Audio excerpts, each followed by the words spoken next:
evening, race fans, and welcome in to the Daytona International Speedway, home tonight of the End Overdose 225 for the Icon Cup Series. Yes, it's race number 8 of the 2023 Icon Cup Series from the Daytona International Speedway. 2.5 miles around this super speedway.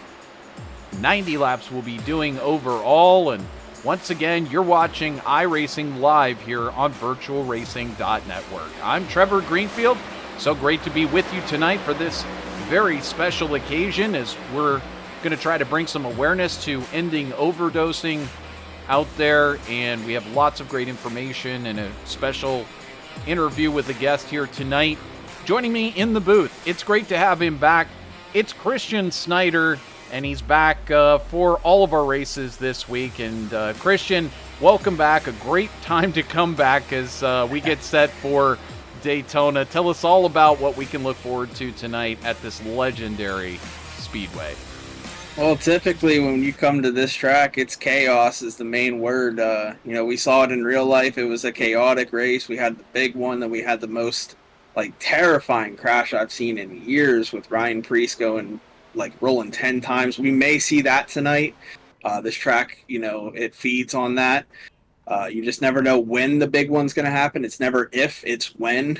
So hopefully we can see no big one. Everyone hopes for that going into these, but it ends up happening anyways. So we'll have to see how that goes. But I can't wait to see how these guys work the draft. I was told that they made an adjustment to the setup to have the cars suck up to each other a little bit better than they normally would. So I can't wait to see how that transpires throughout the race compared to what we're going to see on Tuesday with a different setup. So I can't wait for this entire week.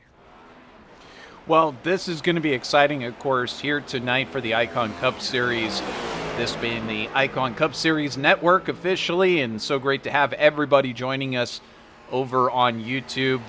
And then tomorrow night, we'll be covering the NORA Truck Series here on VirtualRacing.Network, and they'll be at the Milwaukee Speedway, so you'll want to watch for that in the playoffs for the Truck Series. And then the following night, back here to the Daytona International Speedway for the NORA Cup Series. So a lot of great NASCAR action coming your way here very shortly. Of course, tonight, here's what we're looking at.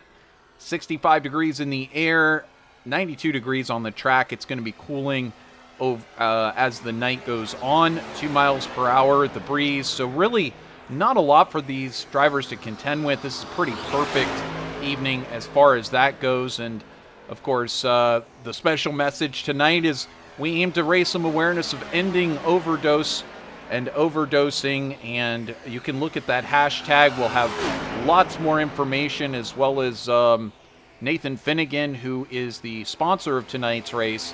We'll be able to interview him a little bit later and bring some of that information to you. But here we go. We're set for qualifying, and Christian, we see Justin Bissonette out on track, heading around through turns 3 and 4. He'll bring it across the start-finish stripe, and Thomas Taylor, first one to get in a time, and now the times start coming in. Ryan Patty up there, Jacob Smith. How important is qualifying here? Does it have much importance? It used to have a lot of importance. Qualifying up front really mattered, but now with the draft package, you can be starting last and end up winning this race. So it's not as important, but if you want some stage points, then definitely qualifying is going to matter.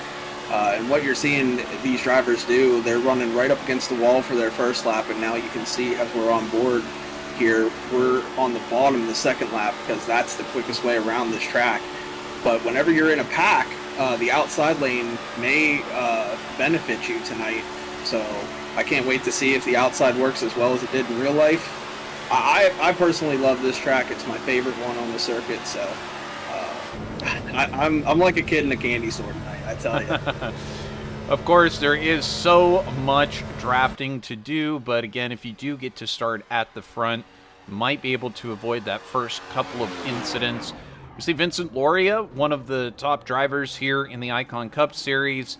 He's just finishing up his qualifying effort. He goes to the top of the board. Nathan Finnegan, proud sponsor of tonight's End Overdose 225, puts that one up at the top. Actually into the third spot there, as now Kyle Gilbert goes to second, and Ronnie Norman for Harper Motorsports, he'll go to the top, only to be supplanted by his teammate Tim Harper with the fastest time of 49.37 around the Daytona International Speedway. It's real quick to lose that top time.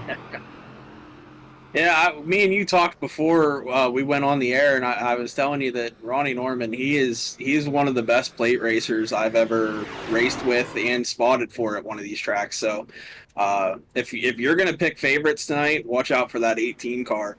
He knows how to control this draft and lead it. So I told him before the day, I was like, Daytona weekend, I see 2 wins for you. So I I'm not supposed to have favorites, but he's a good friend, so I'll pick him to win. Well, certainly somebody you've been racing around for quite a long time. A lot of mutual respect there, but also pretty cool to see this guy who does so much over in the NORA series, always so proud to be racing each and every night, promoting it over on his Facebook page. And of course, Tim's also streaming over on Twitch as well, so if you've got room for a couple of screens, you can launch his Twitch. It's Harper50, is that right? Yeah, Harper50H. Harper50H. So with that, we'll be getting to the grid here in just 1 second. Why don't we go ahead and bring up the points as they are right now. This is following Watkins Glen. Brian Smith taking now 3 wins overall. Of course, you saw it last week. He managed to do it with no issue, and if you watched further, he backed it up with another solid win coming in to the NORA Cup Series and able to basically almost take a win. He got second place to a very strong Vincent Arthur. But that was an amazing week of drives at Watkins Glen for him, and now that makes 3 out of 7 races he's managed to take wins here in the Icon Cup Series. Ryan Patty also with a win, Nathan Finnegan with a win, and Scott Patton with a win, and that launches them into the playoffs. Here are the rest of the drivers here as they line up: Ronnie Norman, Vincent Lauria, Cody Neal, Adam Ball, Michael Jennings, Cody Eldred, Cody Height, and Brendan Jenks, all there. Jenks is right on that cutoff line, and Tanner Dio is tied with him. So Dio, Harper, it's amazing to see Harper, who took our pole position here tonight. He's on the cutoff, so he needs those points desperately to get in tonight. Jamie Lee Dunning also on the outside looking in. And interesting stuff as Brian Smith not able to make tonight's race. So that means some extra points will be available for the winner of 3 of the races here. However, let's go ahead and bring up tonight's starting grid for the End Overdose 225 right here at Daytona International Speedway. On pole position will be Tim Harper for Harper Motorsports. In the outside front row, Ronnie Norman, his teammate there at Harper Motorsports. On the second row, Kyle Gilbert for Renville Racing, and next to him will be Vincent Lauria. Third row will be Nathan Finnegan at Collar City Racing, and Brady Moats at Ready to Wreck Racing. Adam Ball and Jerry Isaacs in the fourth row. In the fifth row, Jacob Smith alongside of the admin here in the Icon Cup Series and winner, Ryan Patty. On that fifth row, there's Cody Height. Watch for him. He's been fast in practice. He was fast when Nora visited this track. He is somebody to put a circle around. He's also streaming on YouTube. Cody Height on YouTube. Cody Neal going to be starting alongside of him. And moving on to 13th, there's Sean Purcell alongside of Martin Plute, who's going to be sitting in at Full Send Esports in the 55 tonight. Nick Geilis has changed teams over to Ready to Wreck Racing and Hanover Fist for TDA Motorsports. Kevin Gunther and Anthony Campbell in 18th place. 19th, Tanner Dio and Brock Hersey. Jacob Langley and Justin Bissonette Thomas Taylor and Evan Batinko.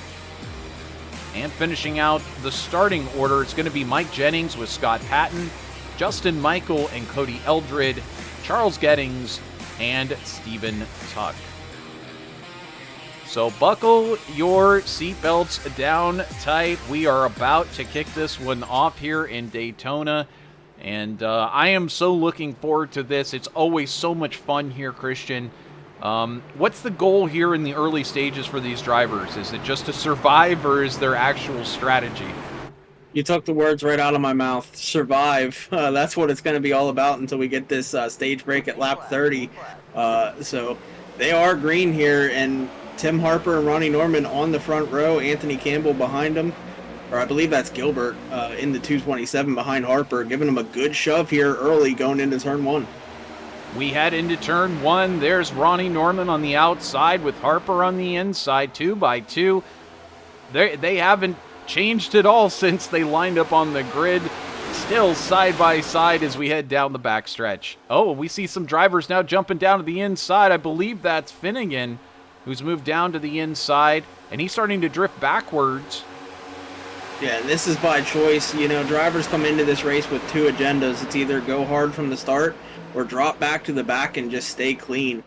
So these guys clearly are going to drop to the back thinking that it's going to get wild here in the beginning and try to avoid the big one for when it happens. Ronnie Norman marches to the front. No surprise there. Brady Mote's already up 4 spots. He takes over second place from Tim Harper. Harper settles into third in line. Kyle Gilbert just behind that. He's dropped back a spot from where he started, and now Ball racing side by side with Loria, and Harper kind of moves over there to cover the middle groove. A little early for some of this moving back and forth, but now it looks like Harper and Ronnie Norman and Gilbert now drifting the outside line. That's going to allow Tim Harper to drift back forward, and now with all of that moving around, it's allowed teammates Harper and Norman to get back together again. Yeah, I tell you what, Brady Motes, he's one of the most aggressive drivers when it comes to plate racing. If you got him in your mirror, he is going to push the bumper off of your car. He is really good at pushing. You just got to have good car control, and he'll get you to the front. So look for that 51 car to be pushing some people out into the lead as we jump on board here with Martin Plute in the 55. He's on the inside lane, 3 cars in. But you can see that outside lane getting the momentum down the backstretch. Cody Height pushing Tim Harper out to the lead. And now we'll see the inside lane start to build a little bit of momentum through the corner. And now you see Cody Height and Tim Harper drop down knowing that that's going to come. Well, we've got 3 of the top 5 are from that Harper Motorsports stable. Tim Harper out front now. We've got 9 positions gained by Cody Height on YouTube. He's up into second place. In third, Brady Motes for Ready to Wreck Racing. And now Ronnie Norman settles back into fourth. Here's Adam Ball and Kyle Gilbert fighting it out for that 5th spot, but it looks like Ball is going to move forward into 4th. So on the outside, Gilbert not finding the traction. Now here comes Martin Plute in that 55 to try to press forward. Behind him in the 21, that's Nick Geilis for Ready to Wreck Racing, holding tight on the inside. So far, we've managed to get through 4 laps. It bodes well, hopefully, for the future. Nobody doing anything too dangerous in the first 4 laps. Yeah, another guy that's really good at this type of discipline is Nick Geilis. We seen it earlier this year in NORA. He actually won 2 Daytona races, one in the Truck Series and one in the Cup cars. So he is really good or lucky at this type of racing. But believe it or not, if you look at the top 6 or 7, I believe 6 out of the 7 guys in the front are all from NORA. So they're all kind of working together here tonight. You're absolutely right, and it's funny how friends do somehow manage to get together in these other leagues and find a way to work together, but before too long, I'm sure we're going to see a lot of drivers swapping positions. We start to work our way through this opening stage here. We will have a stage break coming up for too long.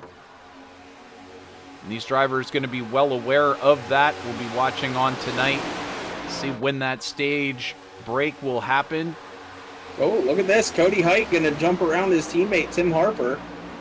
And Brady Motes is going to push him out there and will now drop in front of Tim Harper. So good move there by Cody Height and Brady Motes to get around Harper.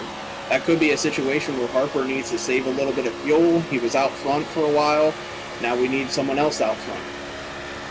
Cody Height on YouTube marches to the front here at Daytona. Brady Motes more than happy to do a little bit of pushing behind and save just a little bit of fuel.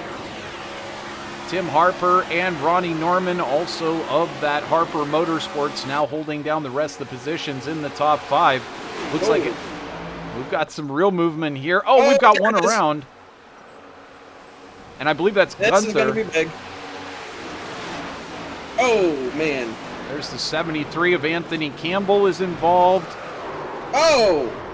They're still wrecking out there. We've got a number of cars still wrecking.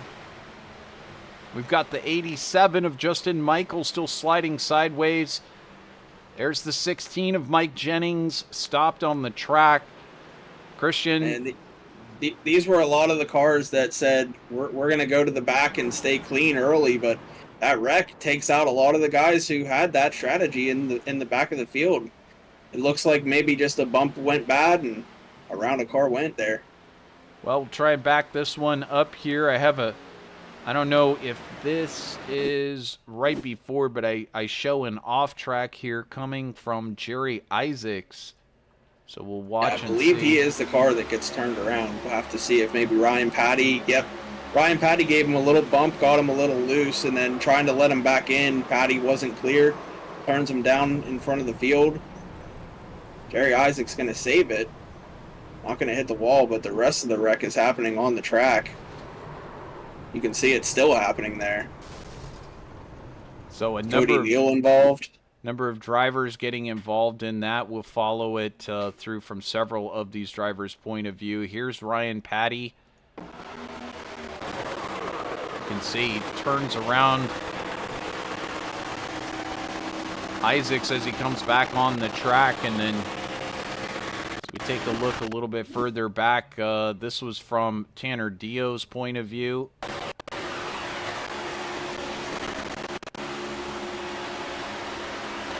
You can see he sees the checkup starting to happen. He gets on the binders, but just nothing he could do right there.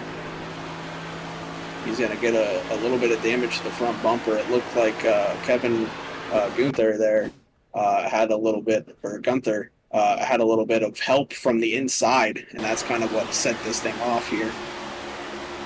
Watch so he's got a run. Here with Kevin Gunther, he does have a run, and you know, that's sometimes that's what happens. You get somebody up in front who's checking up a little bit, and unfortunately somebody went flying there. I think that was just the I believe that was the 33. Was that the Kodak car? Yes, indeed. That was the hood off of the Kodak car of Charles Gettings for the Detach House of Speed. Let's see if we ride on board here. If this was indeed a Kodak moment, following along here with Charles Gettings. And, you know, like I was saying, sometimes you see these things, it looks like an opportunity up in front for you to gain a position because everybody's slowing down. But why are they slowing down? Well, that's pretty much kiss of death right there, Christian. Yeah, I mean, the caution was out for a good while before they got into that, so I just don't know why you don't slow down and take it easy. My goodness. We'll take one more look. They were song through that. This one from Guileless's point of view on board. How quickly does everything change for Guileless? He's got a few scrapes, but not too bad there. But he got a knock on the left and right side of his car there. So we come back to the live picture, and again, Guileless having those issues, but it's not too bad for him. He does manage to get out of the pits. He's currently trying to catch up with the rest of the field. Behind him, Tanner Dio getting out of the pits as well, and Charles Gettings also getting out of the pits. So I'm thinking, did everybody get out? I think everybody is out. So Anthony Campbell also involved in that incident. When, of course, want to give our big shout out to the YouTube chat room. Welcome to the Anthony Campbell fan club who has joined. UNV, great to have you with us. Bamboni-tastic saying I'm a part of Harper Motorsports now, so it's a good time. JD Rated, 73 Dub Central. Anthony Zoe, 73, is taking it today. As long as he isn't part of the big one, lots of work went into this week. 3, Hokori saying, let's go 73. So everybody kind of checking in. Cody Eldred says, my view of that was nuts. Well, it kind of makes me want to go back and watch it. We'll just do that. Why not? I had other plans, but since the man says it was insane, let's check it out. This is what Cody Eldred, who checked in with us over on YouTube, said his view was nuts. What does this look like behind the Kodak machine?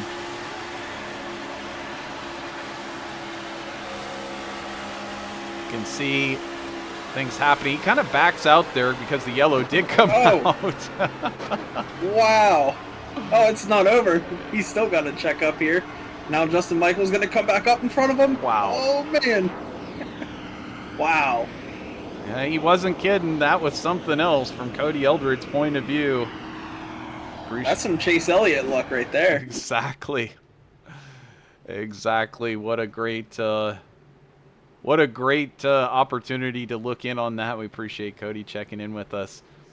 So the pace truck going to pull off, and Cody Height on YouTube out there, 10 positions gained so far. He's already at the front of this one. We're ready to go. Lap number 11 of 90. Cody Height leads it here at Daytona International Speedway. Second place, Timothy Harper, Brady Motes racing side by side now. You see Ronnie Norman on the outside. Here comes Adam Ball to pass Ronnie Norman. It looks like Cody Height's going to get swallowed alive here. Well, he's got help behind him. Brady Motes is probably not going to leave the bumper of Cody Height or Harper tonight. He's going to work with them throughout the night. Norman behind them, Martin Plute as well, probably going to work with them. So they've got friends up here. So Cody Height going to get pushed into the lead as we got a wreck behind them here. This might be big. We got a caution. We do have a wreck behind. We'll have to look and see who was involved in that. Is it Patinko? Yes. Evan Patinko having a moment in the 96. I don't know if he's the only one that's involved, but we'll check it out here and see what we can see. Here's Patinko from overhead. Oh, just not clear. No, looks like he just moved down. And who was he running? Oh, I think that's Gunther and the Kodak car. Both of them coming into it and getting collected. And Hanover Fist. Yeah, you can see. Look at the 31. There's a right front fender, and it's gone. It fell off. Well, here's what Hanover Fist saw.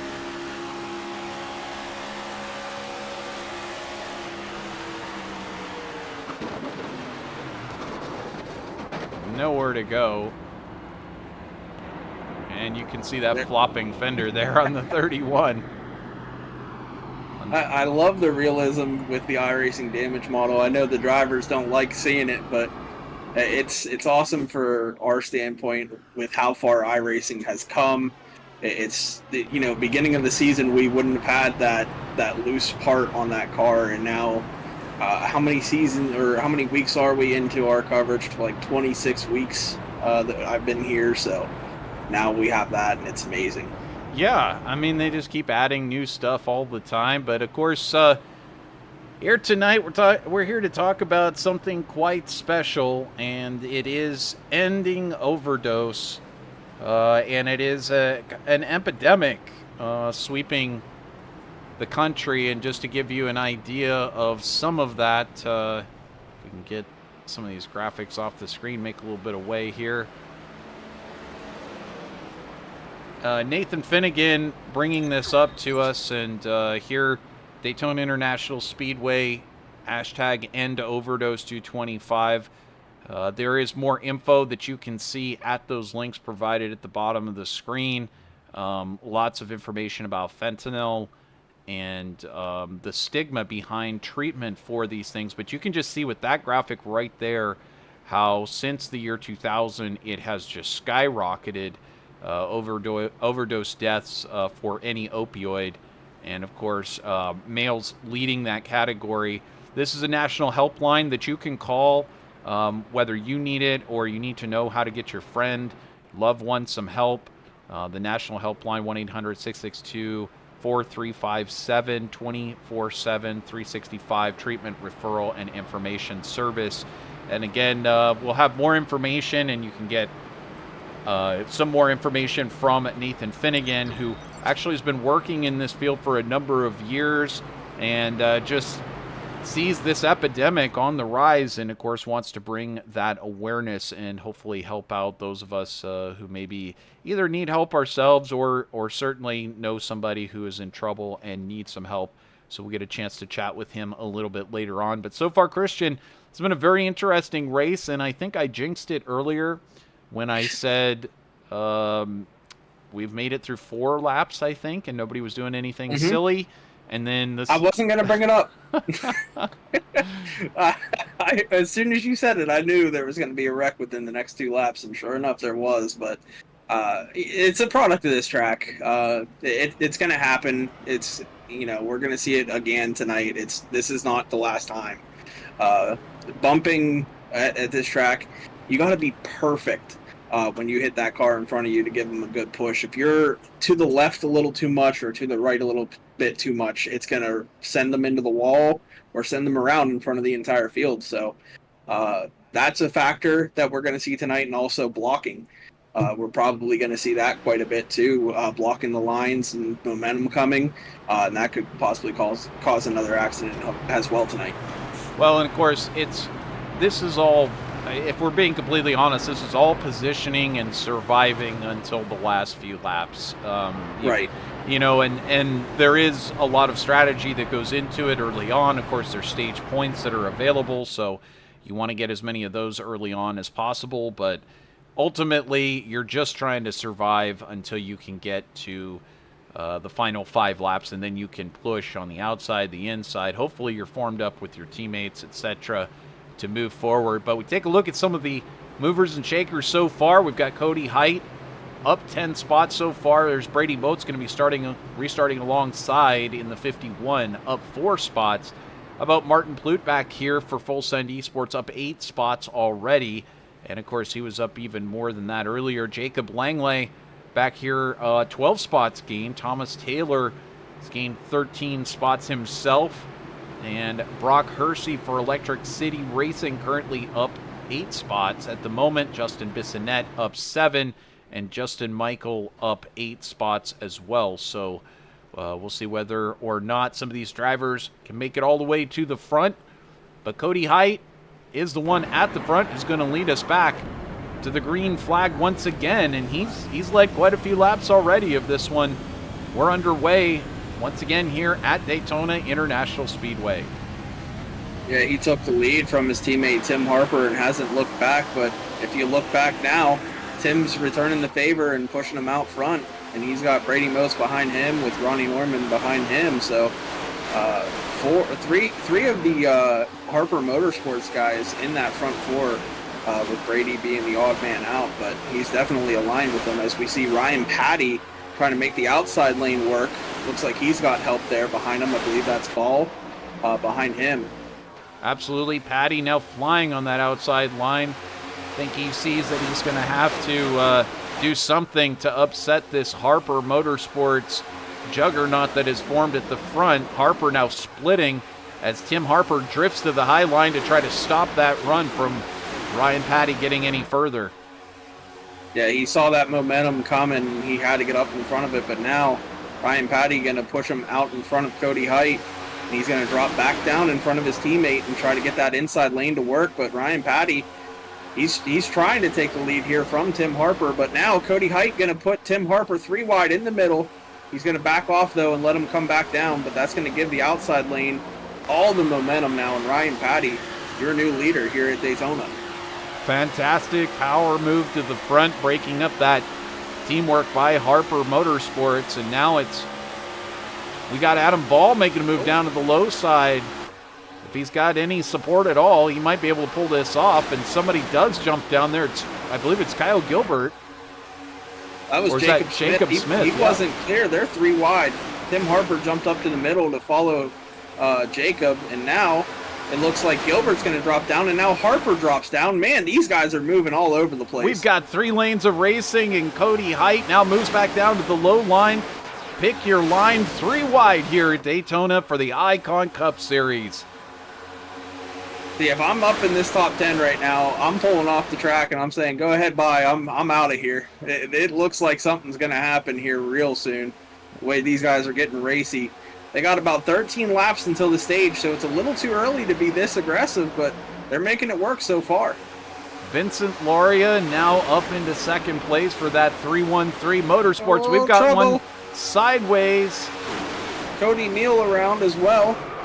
We've got them wrecking back that's here. Where our caution is. That was Thomas Taylor, Mike Jennings. They're still wrecking back here. Mike Jennings, Charles Gettings, and it looks like, unfortunately, Justin Michael also getting caught up in this one. Oh, yeah, he's got a lot of damage in this one. And somehow that Kodak car has its hood back. They went and retrieved it. Well, I tell you, they do some fabulous work down there at Collar City Racing. Or I guess that's over at Detach House of Speed. Oh, the 56 getting involved in that one as well. Looks like the 33 just gets crowded by the 16. Not too much damage for either of them there. They just kind of got into the wall trying to avoid the wreck, but it looks like something happened with the 57 car to start this, and then Cody Neal reacts to it and goes around. Well, we'll take a look from overhead. Yeah, here comes the 57, goes around, then Cody Neal gets hit by Brock Hersey, I think that is, or Hersey. And then, oh man, Justin Michael and Cody Neal head on. Take a look from Justin Michael's point of view over at Average Joe Motorsports.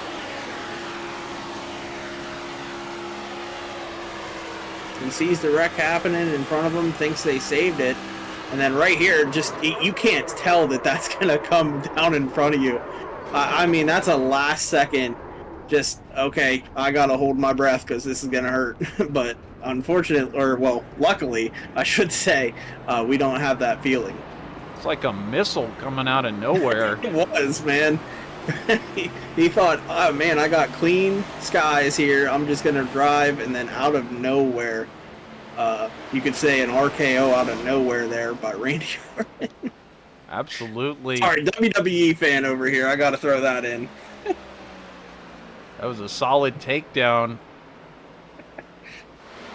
We'll look back live now. We got Cody Neal heading down onto pit road to get service. Jacob Smith for 313 Motorsports also down to get service. Cody Eldred for the Detach House of Speed into the pits. Justin Michael, Charles Gettings, Kevin Gunther. Gunther still in the pits, as well as Hanover Fist, I believe. No, Hanover Fist back out there. So Fist down 8 laps right now, but managed to get back out there. So get some laps in. You know what I'm wondering? I'm wondering if they might have left some fast repairs available for tonight, because that 33 car was heavily destroyed, and he came back out with a hood and front bumper clip. Well, actually, I do believe they did add a fast repair for tonight, and that is due to the fact that it's a sponsored race. We want to make sure that we had we had a full field out there for the race tonight, but yeah, it was the announcement was made a bit earlier, but I don't know if I can find it somewhere in the Discord. But that's generally not the rule. There's no fast repairs usually, but tonight being what it is, Daytona, and the style of racing that it is here at Daytona, well, sometimes that's the best way to go, is to give folks a way to repair your vehicle. So with that, we're going to step aside for just a moment. Be right back here on the Icon Cup Series Network, VirtualRacing.Network. We'll be right back.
And welcome back here to VirtualRacing.Network. Hope you're enjoying this one.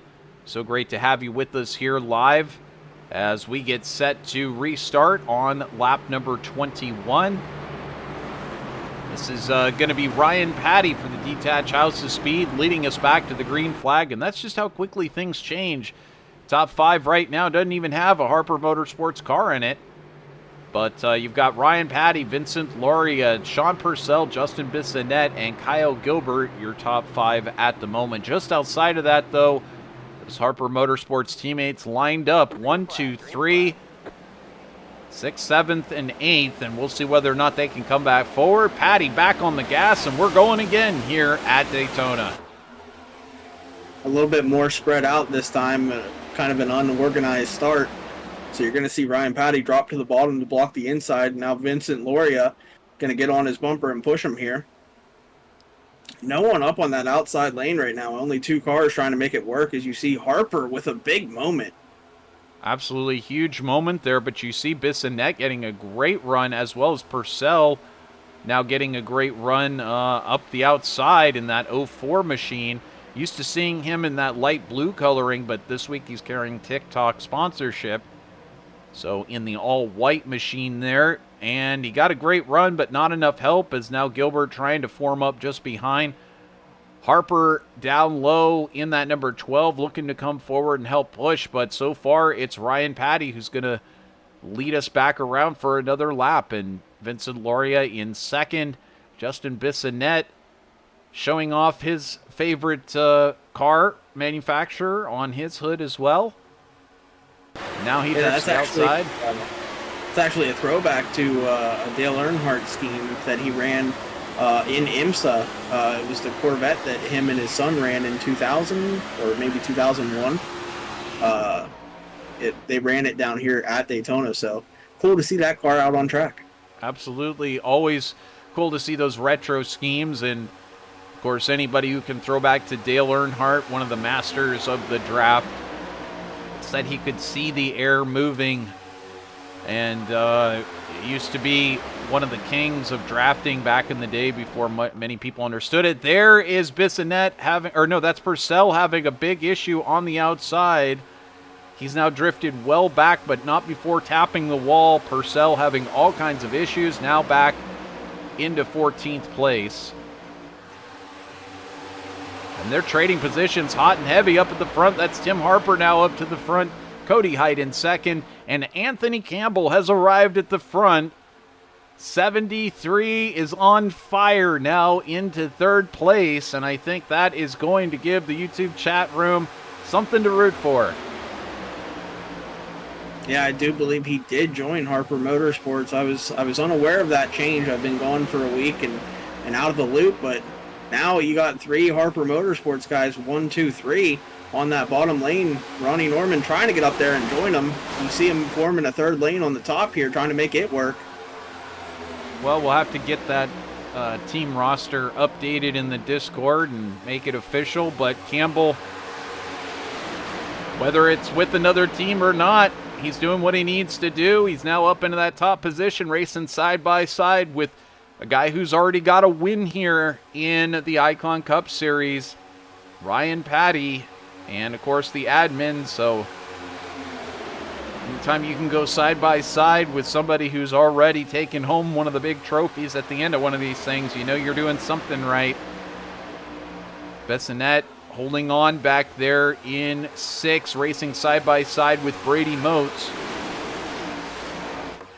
All these drivers racing hard. Did you say that the stage break? Oh, wow. Man. To the inside goes Bissonette. To the middle. And Patty in the wall on the outside. We've got multiple cars around. Multiple cars involved in this, and it all went bad with a little bit of a bump draft in the wrong part of the car. Car's still piling into it. A whole lot of cars involved in this one.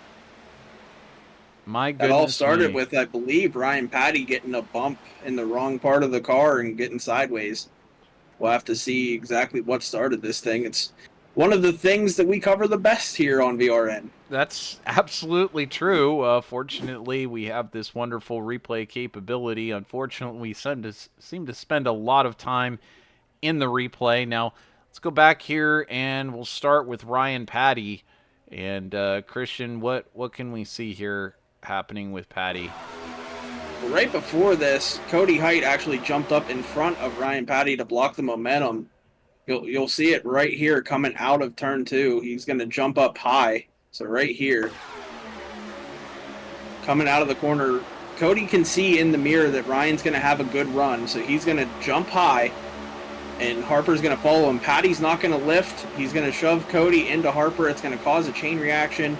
And then just a little tap from Bissonette to Patty, and it was on from there. 7 cars involved in that one. And that is how quickly you can watch about $3-4 million worth of destruction. Yeah, an 8th car came sliding in there. I believe that was Scott Patton having trouble getting on the binders. One of the tough things at this track is you know, adjusting your brakes to not lock up or spin whenever you get on the brakes. So we'll have to see what happens here. Maybe he gets on the binders and it starts getting sideways. That was Patton sliding past Cody Eldred.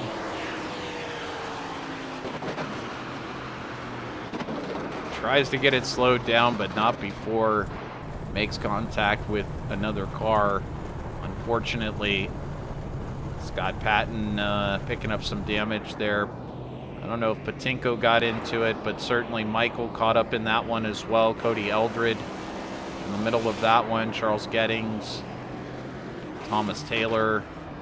As you can hear some damage to that machine as well. And Overfist still out there. So I believe this is actually going to end the stage, if I'm not mistaken, because the stage was supposed to be at the end of lap 29, so completion of 29. And so I believe this is stage. Well, whoever, a lot of people chose to come in.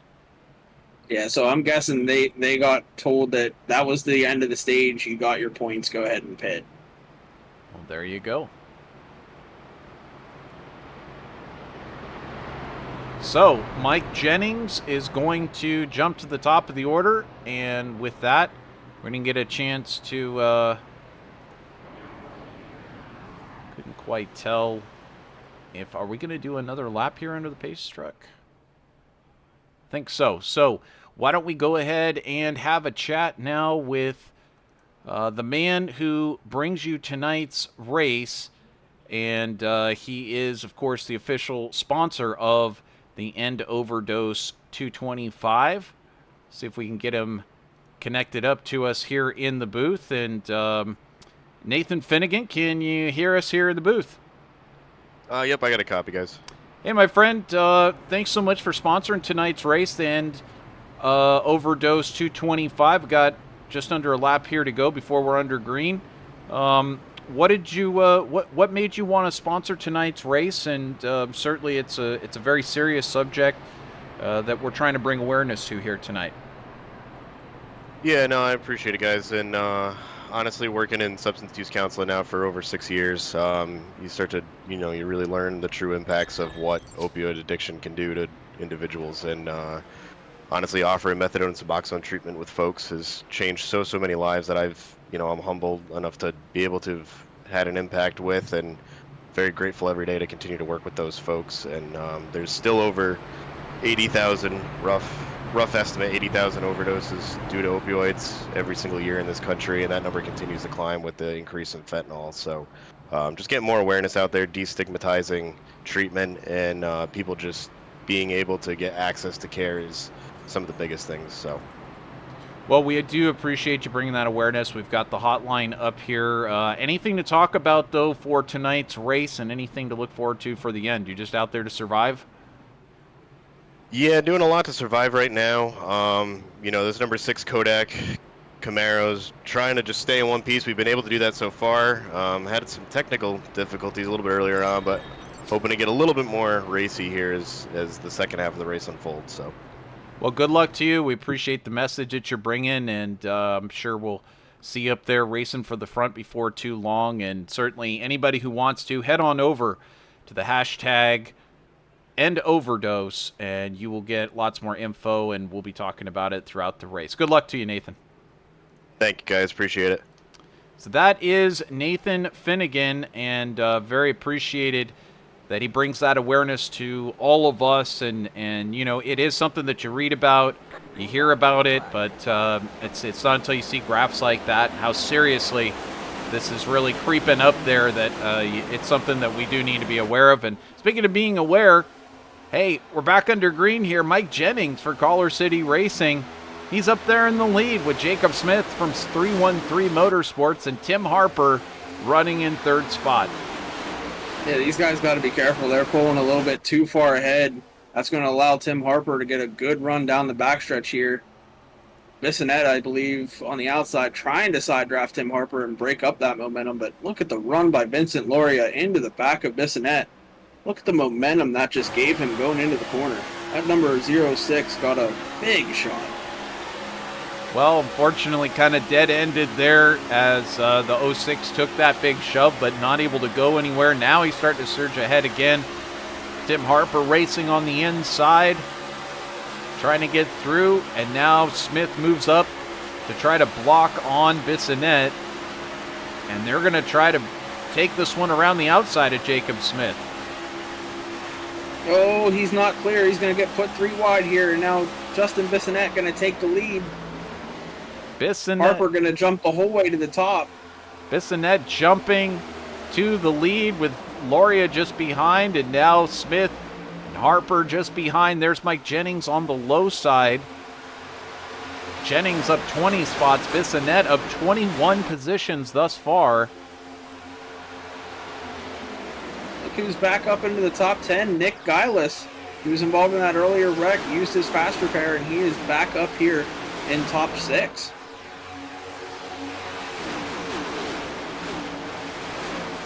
Unbelievable that some of these drivers able to climb this many spots so far, but we've got a lot of movement back here for 4th, 5th, and 6th. Here comes Nathan Finnegan. He's back to where he started in 5th place. Mike Jennings back into 6th spot. Nicey Scott, well, it's changing even faster than that. Here comes Nathan Finnegan with a huge run down the inside. Jacob Smith just sees him, and Finnegan now going to bring that number 6 for Collar City Racing to the front. So it looked like Loria blinked out there for just a second. And I tell you what, that is absolutely terrifying to have the leader blinking out, because whenever he does, Nathan could be going for a push at that exact time as now Nathan's blinking out. Oh my goodness. Anthony Zoe racing or rooting on the 67 in the YouTube chat room said his monitor fell down, had to go tighten it back up. So now he's all good to go, I guess, in the 313 Toyota. But it's whatever he's doing, it's working. He's out there in front, and he's got a rocket under him. That is for sure. Michigan-based driver currently running in the front. Nathan Finnegan in second place. Mike Jennings, both of those drivers over at Collar City Racing. Second and third. Scott Patton now up into fourth. You got side-by-side there between Smith and Bissonette. Now Cody Neal up into the picture for 313 Motorsports. And he put it 3 wide there for a second. I think that sorted itself out. And now he's back to single file. But now Tanner Dio going underneath him, trying to start the inside lane and get that working. One thing that we've seen in real life happen, whenever you pull out a line, whenever it's the outside and it's a freight train, you lose all of your momentum as soon as you pull down. So you're going to see this 4-car. He's going to maybe get up to the 06 and then just everything dies out. And now the entire outside lane is just going to go by him. He's going to try to find a spot here, and he will tuck up into the outside lane. But you get these big runs whenever you're in this outside lane, but if you take it to the bottom, you're going to the back of that line very quickly. Especially if you don't have somebody to join you and push you.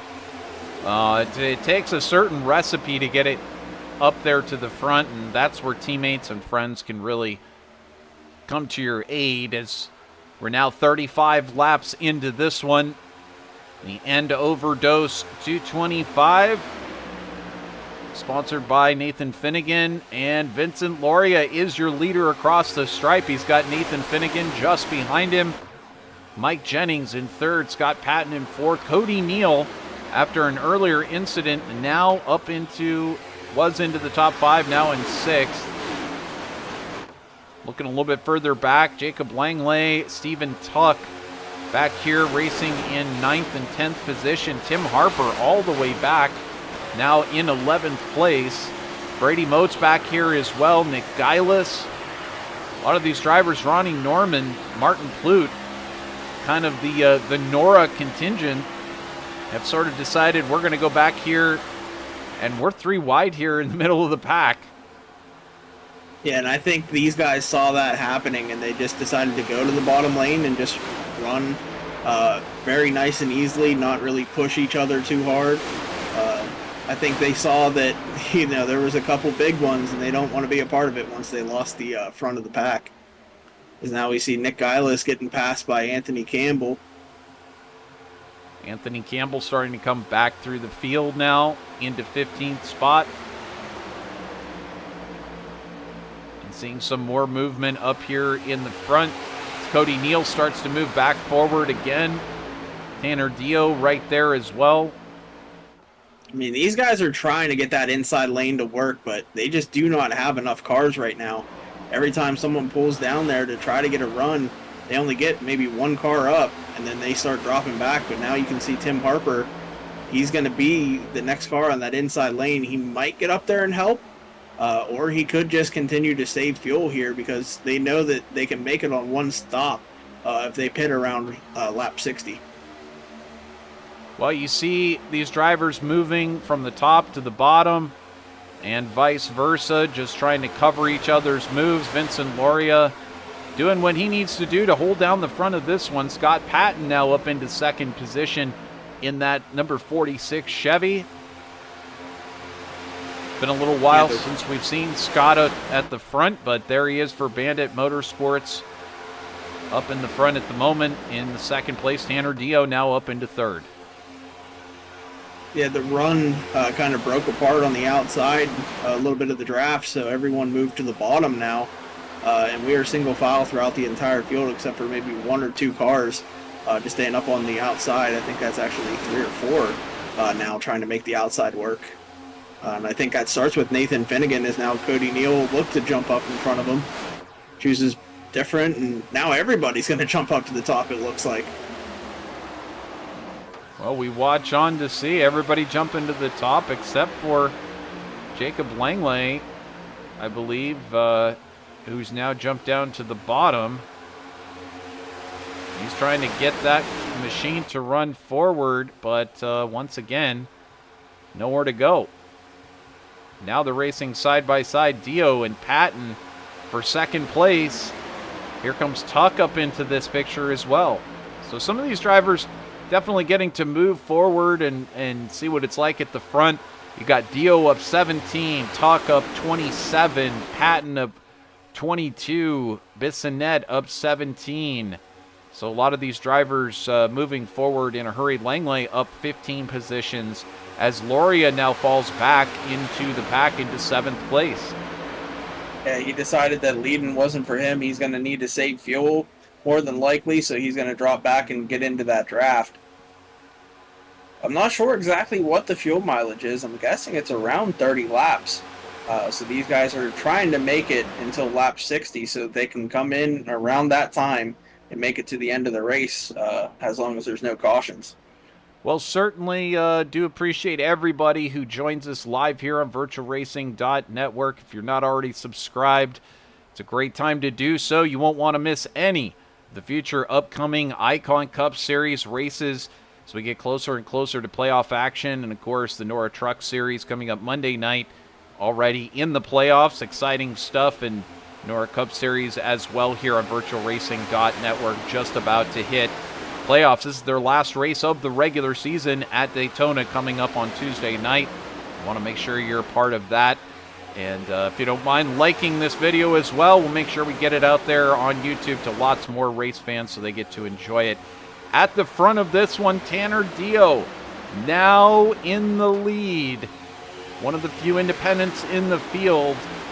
Him and Stephen Tuck, both independents, and they're both at the front in the top 2 spots, up 18 positions for Dio, 28 spots for Tuck, and there is a hard charger bonus point that gets paid out, so always great thing to see whether or not you can get that award. Scott Patton up there in 3rd place, holding down at the moment and just waiting for the onslaught to come from behind, which you kind of expect at some point. Jacob Smith there in 4th place and Bissonette in 5th. They're going to come up to a lap car here in just a moment, so they'll have to slide by. Is that Patty? I believe that is. That's the 30 of Ryan Patty, about to go a lap down here. That is He has significant front-end damage still. truly unfortunate to see. Race-winning driver Ryan Patty, series owner, and does so much behind the scenes, but got involved in that earlier incident. As such, he's gone down, currently sitting in the 25th spot, so now down a whole lap. Yeah, he's trying to keep up with this front pack, but clearly that damage is too much to keep up with the draft, and now the guy who let Ryan Patty in is also going to lose that draft and fall back to Tim Harper's group. Well, Dio having a great race here so far, holding down the top spot. Stephen Tuck just behind. Now going to try to close up that gap and share a little bit of bumper paint with the number 20 machine just in front. And just behind them, Scott Patton. It's kind of single file at this point, so we're just trying to squeeze off the laps here, coming across the start-finish line. This makes it about halfway, we're just now over halfway here through tonight's end overdose 225. And this is exactly what you would want to see if you're one of these top 5 drivers, just clicking off the laps. I mean, no real challenges to have to defend. You can save some fuel. Christian, how do you stay alert and awake during this thing that you don't think it's just going to be this easy till the end?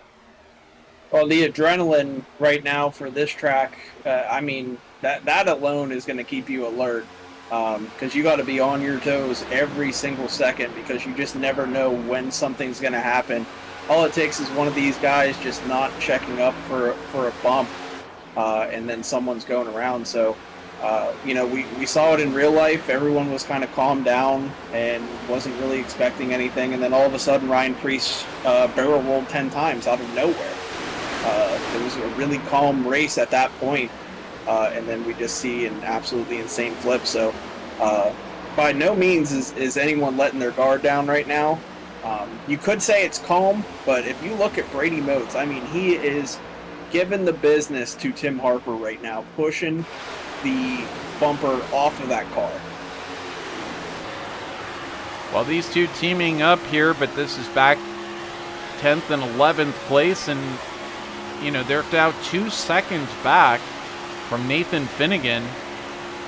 So you don't want to fall too far back from that lead group. I assume, just under 2 seconds you can get that back. But Christian, there is such a thing as falling too far back, isn't there? Yeah, and they're right on the border of that, and that's why you're seeing Brady Motes push so aggressively here. They need to catch up and get that within 1 second. So they do have it now under 2 seconds, 1.5 seconds back here to Adam Ball, who's racing with Nathan Finnegan. And there you see how quickly that group behind is closing up. That's Harper being at the front with Motes, Guileless, Vincent Loria, Martin Plute, and Ronnie Norman. You've got Evan Pachinko in that group, and here comes Timothy Harper flying by. Yeah, that run, that's just unblockable for these two. You got about 10 cars in that line producing a lot of speed compared to them, so there's just no chance. But right now, what they're going to hope for is they come down that quick, and they're going to be able to tag on to the back of this group. But you see Tim Harper, he's going to leave the front bumper of Brady Motes, and that's just to save fuel. So Harper was giving it all he had whenever he was out front, and so was Brady. But now, after Nick Guileless was able to save fuel behind them, he's going to push Brady until they have to check up. But they're coming into the pack, so I think this is going to be a good time for all of them to kind of just take it easy and ride and save some fuel here. All of them going to be playing out this strategy, and of course, now that we're over halfway, you're definitely starting to think about, okay, when do I want to make my pit stop? If we could, it's ridiculous to think that you could stay green flag until the end of this one, but if you did, when would you make that pit stop? Do you time it with your teammates? Certainly a lot of things to consider. Big shout out over in the YouTube chat room to quite a few of you joining us. Great to have you with us here tonight. JD Rated saying, why take a gamble when you got Campbell? Well, that's certainly a great slogan. Right now, Campbell sitting back in 18th place. He was up at the front. We'll see if he can get back up there. Anthony Zoe saying leading got boring for Loria. He's going to keep going back and running back up into the field again. Well, that's one way to play it. It's one way to play it. Sometimes, you got all of your own games that you can play in iRacing. Some people do have the fortunate ability to do that. Stephen Dombrowski says, hello, great night for some racing. Guileless never disappoints with the old school paint schemes. Let's check out Guileless. And there you can see, of course, the Gulf sponsorship on the number 21. And the 21, of course, famous Wood Brothers number over in NASCAR. That Gulf. Yeah, and I believe that paint scheme was used on a Ford GT quite often, too. Absolutely, yes. Been used in different forms of motorsport. I don't know if it has seen NASCAR action, but somebody can fill us in if that was run in NASCAR. I don't recall it. But always great to see all these cool throwbacks and throwback paint schemes. And, of course, Stephen Dombrowski, always the fan club for Ronnie Norman, who's currently sitting back in 13th spot here for Harper Motorsports. Just kind of biding his time at the moment, waiting on everyone else, waiting to see what's going to happen as we see Cody Height now making a challenge to the outside, bringing, I want to say that's... These guys got to do something here soon. Yeah, that's Gilbert and Cody Height on the outside, but the people leading this right now, they're not staying connected, and they are losing this front group. There's Patty going down another lap, by the way. Yeah, these front five have pulled out about 2.5 seconds over Hersey now, and that's very far back. So what these guys can do is they can kind of just ease up a little bit, ever so slightly, save some fuel, and then whenever it comes to pit stops, they can possibly pull strategy and take fuel only, and be way out in front after pit stops. Blade Timmons checking in, saying, Harper Motorsports, let's go my fellow Nora big dogs. Well, we're hoping we would see you out there, Blade, racing tonight, but we'll look forward to seeing you out there one of the future nights here in the Icon Cup Series. Tanner Dios, Stephen Tuck, Scott Patton, Jacob Smith, and Justin Bissonette, as you talked about, have now marched out to a 2.27 second lead, and as long as they stay nose to tail, it is going to be difficult for Cody Height and the rest of these drivers to catch back up under the green flag. They can do it, but it's going to be difficult. So here comes Cody Height at the front end. Now the reason why I couldn't find Gilbert is because he's actually down 2 laps here at the moment. So he's still running with this front group up there, but then you've got Anthony Campbell, who's behind in that 73 into 7th place. So he's looking to follow Height and Gilbert back up to the front. We'll see whether or not Cody Height can track him down. He's lowered it by about 0.3 of a second. Yeah, you can see that Cody Height and I believe that's Gilbert and Campbell, once they got single file, they almost pulled away from Loria there for a little bit because he was too wide. I believe that's the 55 of Plute he was side by side with, and they were losing speed. So in order to catch up, these guys need to stay single file because once you get side by side, that disrupts the air and it slows the cars down. So they need to stay single file and just punch one hole through the air instead of multiple. So you've got that strategy to work on. Of course, a number of these drivers kind of sitting back of either one of these groups, just saving fuel, waiting their time, doing the best that they can to push, but not necessarily getting out in front and trying to make the run at it. Tanner Dio doing all the work at the front of this one here in the second stage, right now leading at Daytona. And as we mentioned at the top of the broadcast in the points, Tanner Dio needs to get back up into playoff contention. So currently sitting just outside of that playoff group. And tonight, well, the man in 12th place in the points is not here. He's actually stuck in Milwaukee. He was pitting for a truck team this week, so Brendan Jenks not here tonight. Going to lose a lot of points. Unfortunate for him. Sadly, real-life responsibilities and a lot of drivers who do race in iRacing. As we see some green flag pit stops about to happen here. They're very fast coming into the pits, and Stephen Tuck hits the wall. Yeah, these guys were leading that race for very long, so they have less fuel in the tank. They're going to have to go 34 laps to the end of this thing.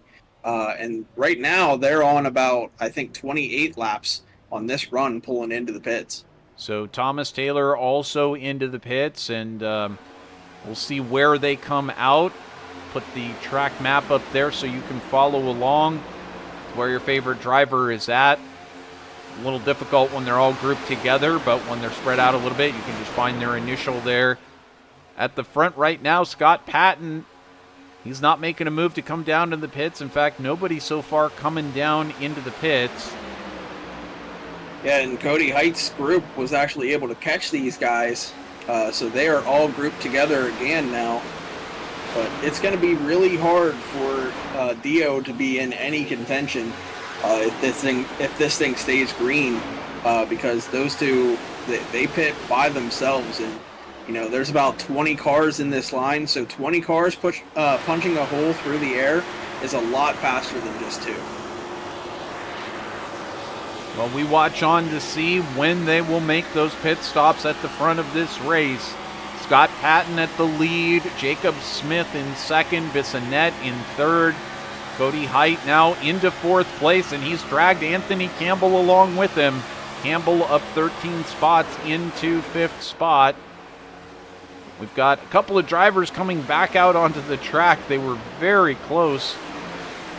Very close there indeed. And now into the pits, we've got Brock Hersey, Jacob Langley, Adam Ball just coming into his pit stop, and Nathan Finnegan taking on service as well. Yeah, that's rough for Langley. He couldn't find his pit box because he was inside of a car. They were just kind of driving through the pit boxes and lost sight of his pit sign. So he had to back up an entire stall and get back into position in order to get fuel. And that's going to cost him a lot of time as we see a couple more cars pitting here. See Kyle Gilbert and Gloria as well. Both of these, also Cody Neal from 313 Motorsports coming in. Cody Eldred as well. Kyle Gilbert, as you mentioned. Stephen Tuck still sitting, or just coming back into the pits. That is undoubtedly for a speeding penalty the first time around. So unfortunate for Tuck, who was having a fantastic race and was leading up in the top 2. Now having to duck into the pits for a second time would be very costly for him. And also, welcome to Carroll NIR. New here, going to support Harper Motorsports. Fan of the 3 numbers they have. Well, welcome aboard. Certainly a great group to support, as we now have a lot of cars into the pits. Smith, Bissonette, Patton, Anthony Campbell. Number of drivers now making their way down pit road. Sean Purcell, pretty much that whole front group back into the pits here. And they know they can make it on fuel from this pit stop. So this is when the window is open to make it to the end, and everyone comes in, gets their fuel, and they're going to come back out, and they're going to go as hard as they can for the end of this race. Maybe save a little bit of fuel, as we have an issue with one car out on the track. AB was the initials. It was stopped on track there for a little bit. Adam Ball? I believe it could have been. Well, he's now in the pits. Yeah. That was the car that had trouble. Not sure what happened. Maybe just got loose on re-entry to the track here. Or no, he's just going to slow down and pull it off the track. Well, no telling. He did jump back into the pits. But we go back to the front, and it's Scott Patton who retakes the lead, and he has a sizable margin with Justin Bissonette just behind. Jacob Smith and Cody Height is now 2 seconds back from this group. He's kind of by himself a little bit. Martin Plute now a little bit further back. Evan Patinko in this group, and then there's Tim Harper. Anthony Campbell back into 8th place. And then here comes Ronnie Norman in this group that is now catching these front drivers. Yeah, this is the group you got to look for right here. They're grouped together. They're in a line. So these guys are going to be the fastest cars on track. They're going to track down everybody that's up in front of them pretty quickly. You got Martin Plute leading it with Patinko behind him, Harper, Campbell, Norman. So these guys are going to catch up to the guys that are kind of separated. I believe there's 3 of them there, Patton, Smith, and Bissonette. They're on their own, and I've been saying it all night. The more cars you have in a line, the better. So these guys, they're going to be overtaken here, I would say, within maybe 3 or 4 laps.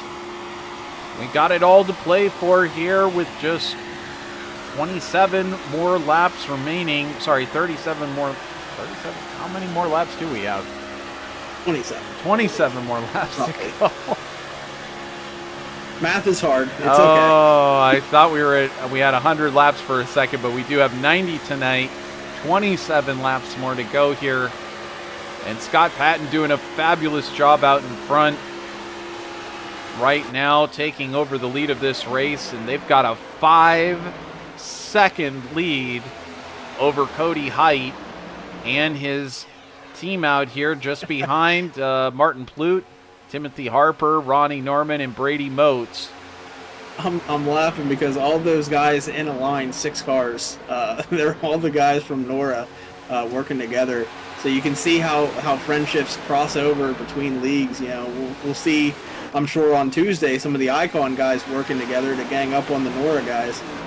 So that's what I love about this like little crossover thing. We see the NORA guys kind of band together and work well together, and then you see the Icon guys go over to NORA and work fantastic together as well. Well, and you see a number of drivers, working with each other's teams as well from the various series. So it's been great to see these two leagues sort of working well together. Of course, Icon, this is the debut season for Icon, but they all raced together in a previous league as well. And NORA has now been together for 5 seasons in the Truck Series and 3 in the Cup Series. So just great stories in the two leagues and how they've grown. And already the Icon Cup Series doing a fabulous job here on Sunday nights with the NASCAR Next Gen machines. Here at Daytona, 4.68 seconds separates the top 3 of Jacob Smith, Justin Bissonnette, and Scott Patton from Martin Plute at Full Send Esports. Timothy Harper at Harper and Cody Height as well. Ronnie Norman, Brady Motes, and Cody Neal with Nick Geilis bringing up the top 10 at the moment. And looking over, Carol NIR says again, also to comment on the Gulf Livery and Cup, I'm sure Zach Brown will dip his toes in NASCAR sooner rather than later, so it could be a future possibility. My goodness, that is some outside-the-box thinking. I love it. We'll see whether or not we get McLaren into NASCAR as well. That would be something else. And I have heard that rumor bouncing around that McLaren was interested in possibly coming to NASCAR, so we'll definitely see. You never know. You never know. It's been a while since we've seen a new manufacturer in NASCAR, but we've got 3, and it's a pretty full house, but they could always use another one. But looking on right now, Jacob Smith, Bissonnette, and Patton doing a fabulous job out front, but that lead is shrinking. It's now down to 3.6 seconds and getting smaller and smaller as now they're swapping positions at the front, and they seem to have gained a couple of lap cars in here as well. Yeah, but at the same time, those lap cars, it took a while for them to get single file, and that's why you saw them lose a little bit of speed. For a while there, Cody Neal was side-by-side with Norman, but Norman and Geilis decided to let them into the inside lane. That way they could catch up quicker. And you can see, if we can get a camera that works for it, they are just moving very quick. Like maybe on the back bumper of the 16 car, you could just see how big that 55 is getting in his rearview mirror. Well, if we watch on, it's 3.79 seconds back, and there you can see it just off the back. If we take a look from the blimp, you can't quite see it off of the back of there, but if we look out the back of the 16 machine, 4 seconds back there. It's closer than that now. It's now down to 2.5. Actually, I take it back, 2.2 seconds back. And it is it's closing in a hurry, and if these two did manage to drift off of the back, you would end up seeing Cody Height and the rest able to use them, and Timothy Harper able to use their draft to try to get up front. And as they go side by side, that's exactly what's happening. And now you look at Scott Patton and Bissonnette going side by side. There comes Harper back there. You can see him. I think it's only a matter of time until we see Harper and the rest up here at the front once again. It's a ticking time bomb right now for when they get up here. We know it's going to happen. It's just when they get up here, because they are formed up and they are coming in a hurry. But on back in the field, like further back, I believe, I want to say maybe Norman leading that other pack. They got about 10, 15 cars in their pack as well, trying to catch up to Harper's pack. Well, Might not be Norman. Yeah, you've got Harper back through Purcell at the back end of this pack, and then you've got Tanner Dio out at the front end with Nathan Finnegan behind, and then Brock Hersey, and then we get to Ronnie Norman in this pack back here as well. So Hersey leading in this group as well. So we watch to see if they're going to all come back forward. We've only got 20 laps remaining. We do have some seconds for them to gain before we've got them all back together, but it's not going to be long until, as we're now 3 wide, basically at the front of this one. Yeah, and they're going to need to get this sorted out pretty quick, or else Tim Harper's just going to fly through them. He's coming very quickly, and they're side by side ahead of him. Well, certainly, as you can see, Bissonette, Smith, Patton, and Loria now. Here comes Loria in the 67, and we've officially got all of these drivers back together once again. So yeah, I thought for sure Tim Harper would try to navigate his way through, but he's just going to check up and get behind Scott Patton there and just ride here. But someone who didn't want to ride was Jacob Smith, as he's going to go around these guys, and he's going to take the lead here off of Bissonette and Patton. You got a couple of lap cars in between there. I believe that's the 57. He's a lap down, and he's over here. Well, we've got a special guest here in the booth, Justin Michael in the number 87. He's out of the race, and he'd like to tell us a little bit more about what he's been seeing out there on the track. Justin, what do you got for us? Well, nobody wants to lead the race. Everybody wants to save fuel, so everybody's dropping to the back, and I think that let that second pack catch the leaders there. But yeah, whoever's leading this race isn't gonna make it because they're borderline fuel as it is. Well, yeah, I was borderline saying that it was about 30 laps on fuel, so you got to save fuel. And we saw 2 cars pit by themselves, Tanner Dio and his teammate in the 20. They pit by themselves way early because they were out front leading, so they just drained their tanks, and they definitely can't make it to the end. Yeah, I know the 4 and 6, and I don't remember who the other guy was. They just kept breaking up that lead pack, and Scott doesn't want to lead because he's going to be short too. So I don't know who actually in this field is going to make it at the moment. Yeah, with Vincent Loria up front right now, he is running as hard as he can, so he's draining that fuel. He probably will run out with about 2 to go. You got people on back that are just content with riding, and they're saving fuel. We've seen it all race long. Just saving fuel is the key right now. Well, Vincent Loria now at the front of this one, but of course you guys are gambling that this is going to stay green until the end. If we do manage to have a yellow, I think that might help some of these drivers who are borderline on the fuel. But right now we're closing down to the final laps of this. You don't, who do you know can make it for sure? As we've got most of these drivers coming in on lap 60. I don't see anybody. I see lap 69 for Mike Jennings, but he's 2 laps down. I don't see anybody in the front group all the way back. Yeah, I don't see anybody possibly being able to make it. Well, I know Scott's close. I've been talking to him. He's been saving. I think he's going to be good if he doesn't get out there and lead.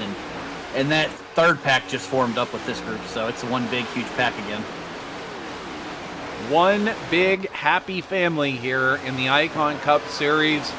You're listening to myself, Trevor Greenfield, Christian Snyder, and Justin Michael, who joined us here in the booth for the end of this race, the End Overdose 225. It's been an interesting one so far. How's it going to finish up? We're watching right now as Vincent Loria catches some more lap traffic.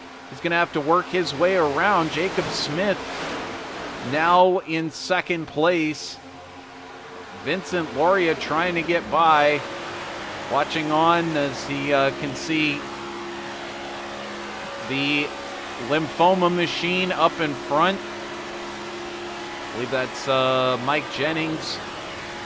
He's currently running in front of this group, and he's down currently 2 laps to everybody else, but holding speed okay as long as he doesn't get too much in the way for these rest of these drivers. They'll get to save some fuel. Oh, trouble, I think, back there with the 57 into the wall. Saw some contact in the wall. Thomas Taylor perhaps getting a little dangerously close to the concrete, but manages to recover. And Kyle Gilbert just behind. Gilbert also down a couple of laps, so a lot of these drivers that are down a couple of laps still racing it up with this front group, and that's what the draft allows. Vincent Lauria still at the front of this one, although he's getting to save some fuel behind the lap car of Mike Jennings and Justin Bissonnette. Scott Patton up here. Here's Timmy Harper now. He's recaught everybody, and he's currently running in 5th place. If, let's say that you are borderline, but you think you can just make it to the end, when do you make your move to go out there and try and go up to the front?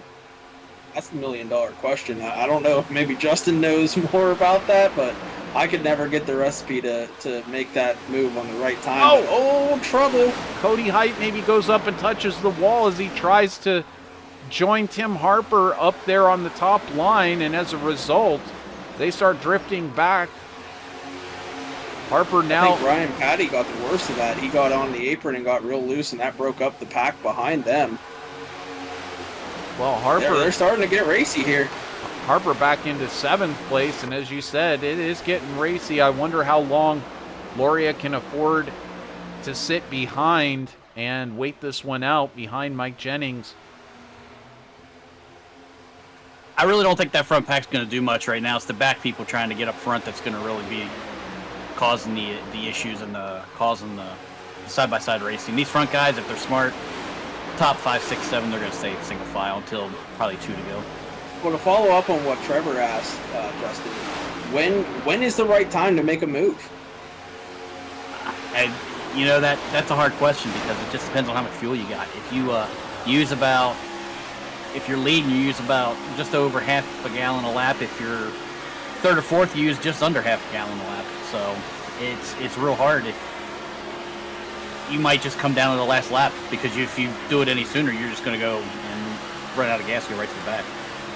You see Martin Kloop jumping high. He's not listening to your advice if he's got the broadcast on.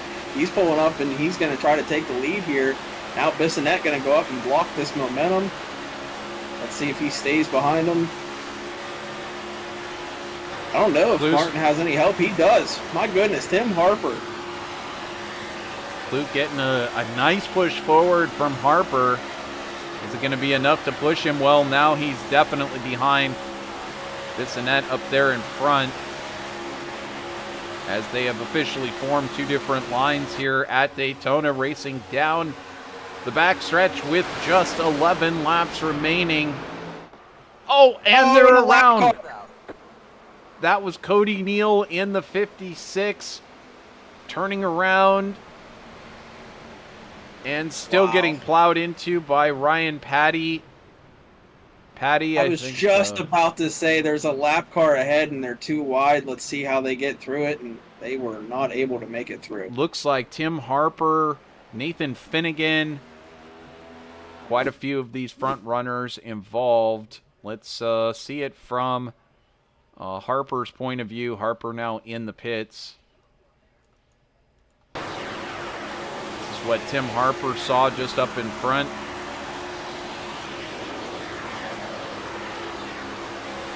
There he gets spun. We'll have to take a look from Bissonnette's point of view. Yeah, it almost looked like Bissonnette didn't come down quite enough and just kind of gets into the left rear of Cody Neal. Maybe a little bit of net code possible, but let's take a look and ride on board. I think he just didn't quite get down. Well, either way, he just didn't get down far enough. Needed to give a little bit more room, I think, to getting around the lap car, but it came up so fast with Lauria kind of dodging out of the way.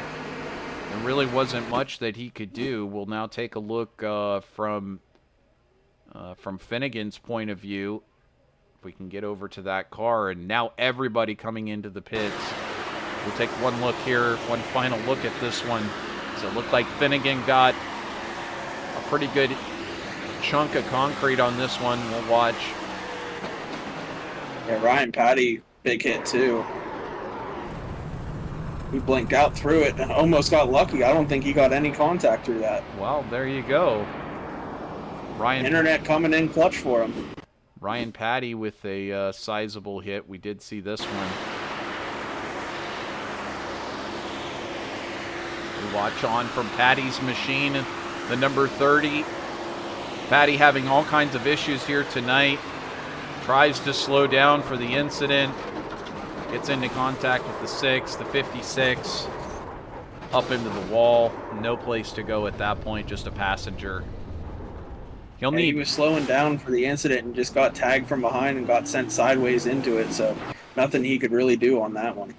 Tell you what, they'll need all the tools in that toolbox over those DeWalt tools over at the Detach House of Speed to take care of that machine tonight. We are under caution here with just under 10 laps to go. We're going to be back here in just a moment with lots more green flag racing. You won't want to miss it. Stay tuned on the Icon Cup Series Network. We'll be right back.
And welcome back here on VirtualRacing.Network. I tell you what, that was pretty cool to have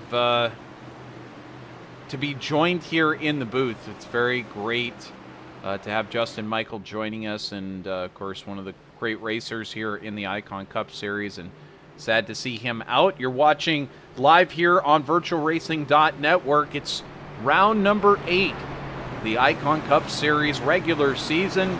We're at Daytona International Speedway for the End Overdose 225. We're just about through this one. Christian, going to go green here. What's your strategy coming to the checkered flag?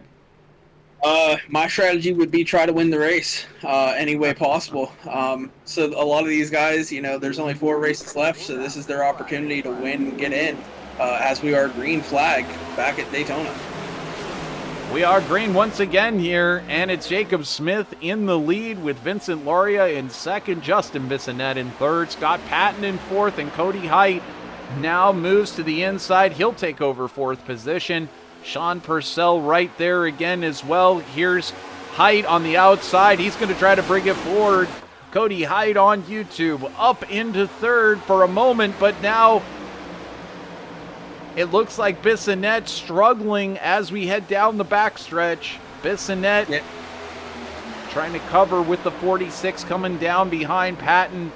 Now going to take over the fourth spot as Height starts backing up, and Guileless behind him as well.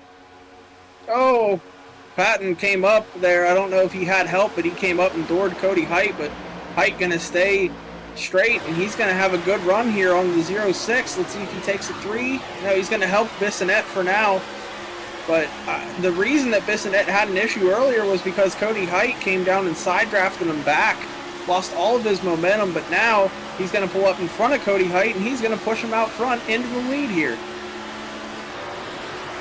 Cody Height now in second with Bissonette in front. Height brings it down to the low line, and Bissonette gets driven underneath, and now Cody Height out into the lead. They're 3 wide stacked up just behind.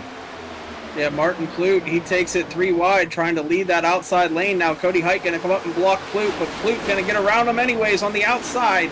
They're 3 wide for the lead. Guyless, Cody Height, and Martin Plute.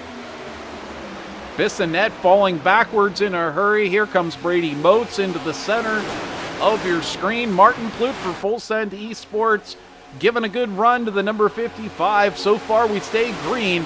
The high five from Barney the Flag Man this last time around. That means 5 more times. 4 at the stripe. Down the back stretch and into turn 3 they go with Plute in the lead. Cody Height in second place. Nick Geilis and Nathan Finnegan in third and fourth place. Here comes Jacob Smith in the middle of it as well. A little bit of contact there between Jacob Smith and Finnegan. That's going to allow the 73 of Anthony Campbell to get up to the back bumper of Finnegan and now push him on the outside lane, trying to get that to work. I believe that's Harper coming back into this thing behind Anthony Campbell. Can you believe Harper now coming back into this? Here's Anthony Campbell into 8th, Scott Patton into 7th place. Oh, big one. We've got trouble. Now, Trevor, I don't want to say it, but I think you were the one that jinxed this. Right before we came back from commercial, you said, hopefully we don't have a green-white checkered. Doesn't count. It was before we came back. I don't know. I think it counts. Oh, they can't hear us. We're muted. They can't hear us before we come back. Oh, my Apparently goodness. Apparently the iRacing gods can hear you. Oh, man. Yeah, well, I should just keep my big mouth shut. Unfortunately, I believe it was Justin Bissonette. Now, Bissonette... yeah, that car's shorter there. Man. Go ahead and take a look at this one.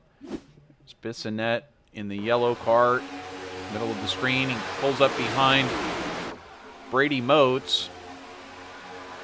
And it looks like Harper comes down, and Bissonette moves up, and that collects another car as well. At the same exact time Bissonette pulled up, Harper was coming down to side draft, and Bissonette just kind of lost the handle of the car coming out of the corner and drifted up the track, so it's kind of like a mixture right there. So you'll see, there he goes, drifting up, and boom.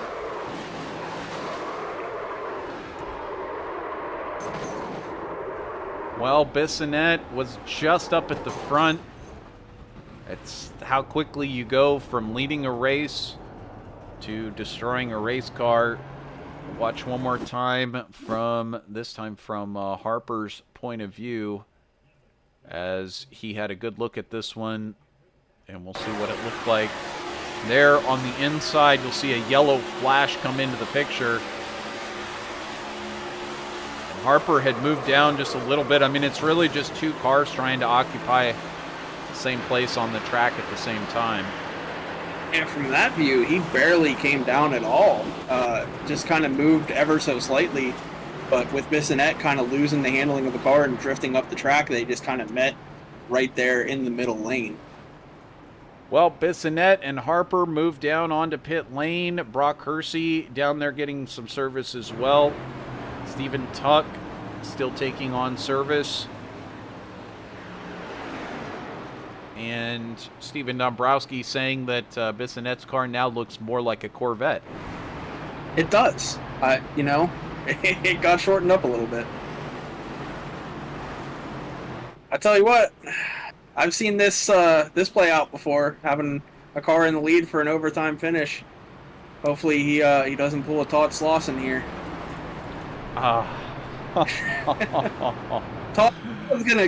Todd's gonna yell at me for that one. I hope Todd is not watching, because that's like sticking a stake in someone's heart and then putting salt into it at the same time. Christian. I think he's got PTSD from Charlotte. I don't know if he'll ever go back to that track.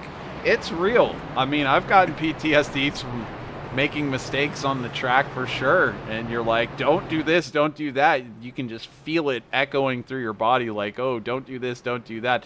And I mean, it happens in real life too. Drivers, they have a big crash or get involved into something, and the next thing you know, they're just not quite the same. But Todd has gotten back on the horse, so to speak, since then. He's done some pretty fabulous stuff behind the wheel, so fortunately, things still good over at Todd Slosson's camp, and he'll have, of course, a great shot on Tuesday night. We'll look forward to seeing Todd out there giving it a shot. Martin Plute. Go ahead. Oh, sorry, I was going to say it's his second start of the season. His first one came at Talladega. Second one will be at Daytona, so he loves this style of racing. Well, it'll be a lot of fun Tuesday night. If you're not already a subscriber here on VirtualRacing.Network, you'll want to be, as we've got so much great racing yet to come this year. Of course, Icon Cup Series continuing through their season. Still quite a ways to go. If we can get that schedule up there, there you go. We've got Darlington, Kansas, and Bristol still yet to come here in the regular season. And then we get into the playoffs, Texas, Talladega, Charlotte, Las Vegas, Homestead, Dover, and ending it up at the great racetrack in Phoenix. And, of course, over in NORA, we've got the NORA Truck Playoffs with Dustin Kleba claiming the first round. We'll continue that again tomorrow night. And then the NORA Cup season finishing up on Tuesday night here at Daytona. You won't want to miss it. And fortunately, we've got Christian Snyder this week all 3 nights. Tomorrow night will be at the Milwaukee Fairgrounds, which is the longest running asphalt oval in the world. A little bit of trivia. Yeah. Interesting little track. You know, me not being there last weekend, I got some messages saying, you need to get back in there with Trevor. He's struggling by himself. I think it was Ronnie that told me that desperately I need to come back. Well, certainly it is very appreciated. Quickly entrenching yourself here at VirtualRacing.Network. We always love doing these broadcasts together. But Christian, lights on the truck about to come off. It's going to be another green-white checkered. If you make it through the first lap, we get to that white flag, all the gloves come off, and we are ready to roll to the checkered. Let's see if we can do it. Martin Plute, your driver over at Full Send Esports, looking to take home the checkered flag and the first victory of the season for Full Send. He could do it. You got Cody Height, who would love to get a win here for Harper Motorsports. He's on the inside. Jacob Smith, now Nick Geilis up there as well. Nathan Finnegan, Vincent Loria, Anthony Campbell. A lot of these drivers would love to see their names in the win column. Yeah, these 3 on the bottom up front, I expect to see work together. You got Martin Plute, Cody Height, and Nick Geilis going to work together on the bottom, but it looks like Jacob Smith and Nathan Finnegan trying to play spoiler to that there on the outside. A lot of bumper cars working down here on the backstretch. Man. There comes Loria down the inside. He used a little bit of that yellow stripe to get by Nick Geilis on the low side. Now side by side at the front, Smith and Plute racing it out for the front of this race, and they're turned around behind, and the yellow comes out just before we get to the white flag. And it was Patty involved in that one as well. Hanover Fist in this one. It's going to be interesting to see who they score the leader, because Jacob Smith had just made a move for the lead right before that caution. It looks like Jacob Smith going to be scored the leader, but we'll take a look at what happens here. Not sure if Hanover Fist ran into this one a little late, but we'll take a look from Ryan Patty, who's racing alongside Tim Harper. He drifts up the track a little bit there. He tries to go 3 wide and just gets into, I want to say that was Tanner Dio. Oh, no, that was Sean Purcell that he got up into. And I want to watch this from Ryan's point of view. I'm not really sure what to say at this point. Ryan with a big move to split these two cars where there is not a lot of room. The door was cracked open, and he barged through it. He did indeed. He was on the lead lap. Ironically enough, somehow he managed to get himself onto the lead lap, so he was truly going for it.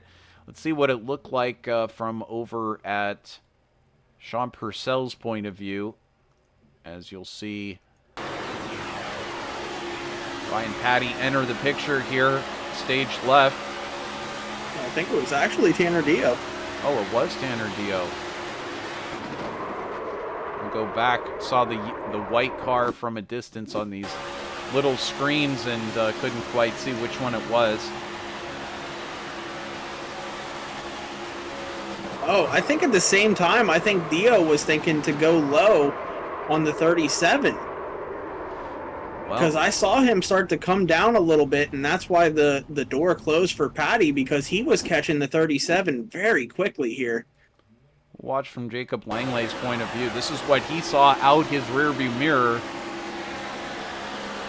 Not a lot of room to make that maneuver no matter what. And as a result, they get turned around. Tim Harper caught in the middle of that one as well. Oh, terrible hit for Tim Harper into the inside wall. He's got that 12 car. Ryan Blaney had a hard hit last night, and now Harper joins him. This is from on board with Harper. Sees Patty now making that move. Anytime you see a driver make that move, you're always thinking, I hope you pull that one off. And unfortunately, he did not. And there goes the grenade. So all things silent now in the number 12. Oh my goodness, Christian. That is the last thing that you want. It's like sickening to hear when you're racing. You're up there, you're racing for a potential race win, and the next thing you know, you hear the grenade go off and everything goes silent. And it's basically day is done. Yeah, that silence, believe it or not, is the loudest thing that you can hear. I tell you, whenever it gets that quiet, you hear every little cricket, every little fly. it gets loud in there whenever it gets quiet, and that's when you know, hey, my night's over. Well, back over to the YouTube chat room, Dombrowski checking in, saying when we were talking about Slauson, twist that knife a little harder, Christian. And certainly it wasn't that bad, but you were missed, and certainly you were missed. Just promise me you'll never leave again, Christian. We need you back here on VirtualRacing.Network. So Carol NIR says, Harper involved with 3 out of the last 3 cautions, can't catch a break. Well, welcome to Daytona International Speedway. Welcome to the season in general for Harper. Yeah, for real. Tim, what are we seeing here? Well, we got some people that might be out of fuel or close to it, because there's something in iRacing that they added. It's the auto fuel. If these guys put auto fuel on, it only fills to the registered end of the race. It doesn't account for green, white checkers. So these guys could be running on fumes right now, and that's might be what the situation is with Nathan Finnegan here. I think, it was Cody Eldridge low too, and the 96 as well. So a couple of these cars struggling on fuel. Well, we'll find out here very shortly. We did not see anybody decide to bring it down here under the caution. The first driver to do so that I can see back in the field, I guess that would be Ryan Patty, who undoubtedly got some repair done during that caution. Patty back in the field there at the back, but back at the front, pace truck about to pull down, and we're going to see if we can do this one for real this time. Green, white, checkered to follow. Martin Plute for Full Send Esports going to be starting out there on the front row with Jacob Smith, Nathan Finnegan, Cody Height, Anthony Campbell, Vincent Loria, Ronnie Norman, Nick Eilis, Brady Moats, and Scott Patton. That is your top 10. And get ready once again, because here we go at Daytona International Speedway. Let's see if we can close this one out for round number 8. The end overdose 225. And we've got Jacob Smith out front, Cody Height just behind. Now Martin Plute pulls that thing down to the low side. He's got a bunch of help behind him. Are they going to stay 2 lines, or are we going to see somebody jump to the middle? I think Campbell jumped to the middle back there, but he pulled it back in. Now it's Smith and Height. Height moves down to the low line, and Loria almost got a run on him. Height taking a bumper full, and Norman almost gets into, in fact, he does get into him. We've got several cars around. Oh, man. This one took out half the field back there. My goodness. Well, I saw a lot of contact with Ronnie Norman and the number 4 of Jacob Smith, and I think that might have sent some other cars around. We've got a number of cars really struggling right now to make it around. So let's go back and check this one out. Christian, it's another crash to review here. It is. It's another crash to review, and this one's going to hurt because my 55 was involved in that one. And, yeah, so I guess I can blame myself for jinxing that one. Well, I think I said it outright that he was looking to get a win. And that's Norman getting into the 4, and then things kind of stack up behind. I don't know if that is what caused it. Yeah, I think everybody behind them kind of panicked whenever that happened and tried to avoid something that wasn't happening. So we'll take a look from the sky here. So we're going to see this contact happen when Norman makes that late move to the inside. Oh, what? Where did the 6 come from? Did he blink into that? That may have been the 6 that he moved down low. Oh, no. Okay, yeah. So Martin Plute's going to leave a hole underneath him, and Finnegan's going to cover that. And I think Brady Motes was unaware that there were 2 cars underneath him. And he's going to come down, and it's just going to kind of be a full send sandwich. It's just going to get ricocheted everywhere here. Man. And then, Finnegan's going to get into it late there. And, oh, man. Big hits. Unfortunate for a number of these drivers getting caught out. I know Evan Patinko, Sean Purcell, Nick Geilis. We saw Brady Motes. Let's take a look at what Motes saw.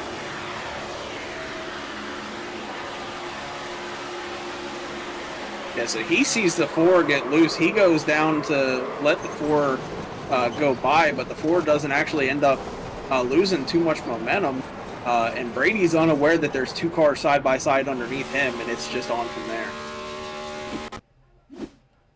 Well, and a number of these drivers getting through it, but I'll tell you what, afterwards, this guy ended up getting through it okay, and he made it up to 3rd place. This is Anthony Campbell, and what he saw, I don't know how he manages to keep this one on the track, but he does. And I think a number of drivers maybe came in and took on fuel here with this green-white checkered because they weren't necessarily anticipating it going 3 full times here on the green-white checkered. So we're going to get this one. Who's in the lead now real quick? Ronnie Norman. He kind of caused that incident, and now he's out front in the lead. It just goes to show you, sometimes the luck is on his side. That's the way it works. We've certainly seen some other drivers get away with moving some other drivers out of the way in the real life series. Denny Hamlin. But, yeah, we've seen, it just depends on how you do it, I think. And certainly we watch on to see as Pace Truck will turn its lights off, and this next time we'll be coming back to the green flag. Will we be able to make it to the white flag? Yeah, I think these guys only do 3 green-white checkers, so this is, I think, the last attempt. Well, this will be it. Yeah, next flag will end it once they go green, I believe. I had it dodged, the Shawnee says. I had it dodged, but got collected at the last second from behind. Unfortunate for Sean Purcell, I believe that is the Shawnee. Would be great to hear what I presume that's Campbell has to say about it. Well, if he stays where he's at in third, he'll be getting an interview here at the end of the race, but he's got to hold on in that number 73 Ford. Campbell having a great run so far tonight. Of course, he needs as many points as he can to get up into those playoffs like a number of these drivers, but so far he has been having a fabulous race.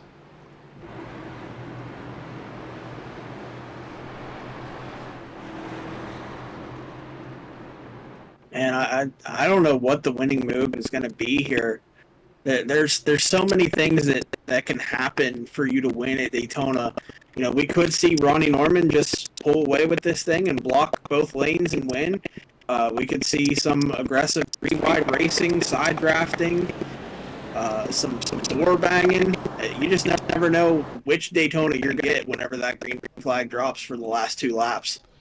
Well, in just a moment, we will be dropping the green flag for the last time. Barney, the flag man, just about to bring out that green flag. And who will it be? It's just going to be 3 laps later. Ronnie Norman leads us to the green flag. Justin Bistonette in second place. And we're going again here. It's green at Daytona. Anthony Campbell. Teammates on that bottom. Well, Campbell did a great job. He's up into second place. Norman up into the front. Bissonette pushing hard onto Campbell. Is Campbell going to make a move to the top? He's going to stay in line behind his teammate Ronnie Norman in that 18. So Bissonette can push all he wants, but I don't think that 73 is going to make any move.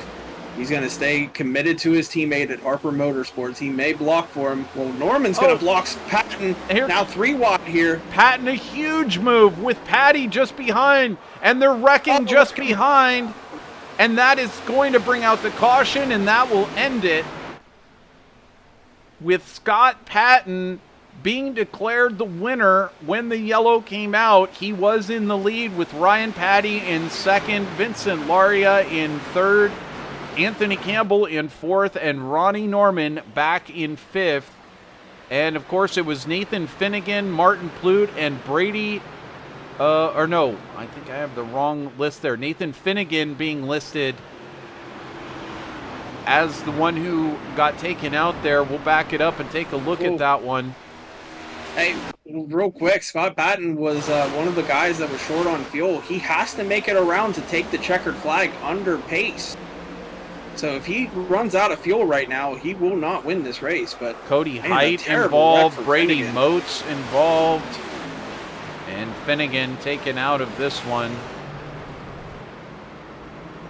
We have, I'm seeing Patty has had an incident or has stopped. I'm not. Maybe he ran out of fuel as well. This was Ryan Patty just a moment ago. Oh. Turned right and put it into the wall. I don't understand that one.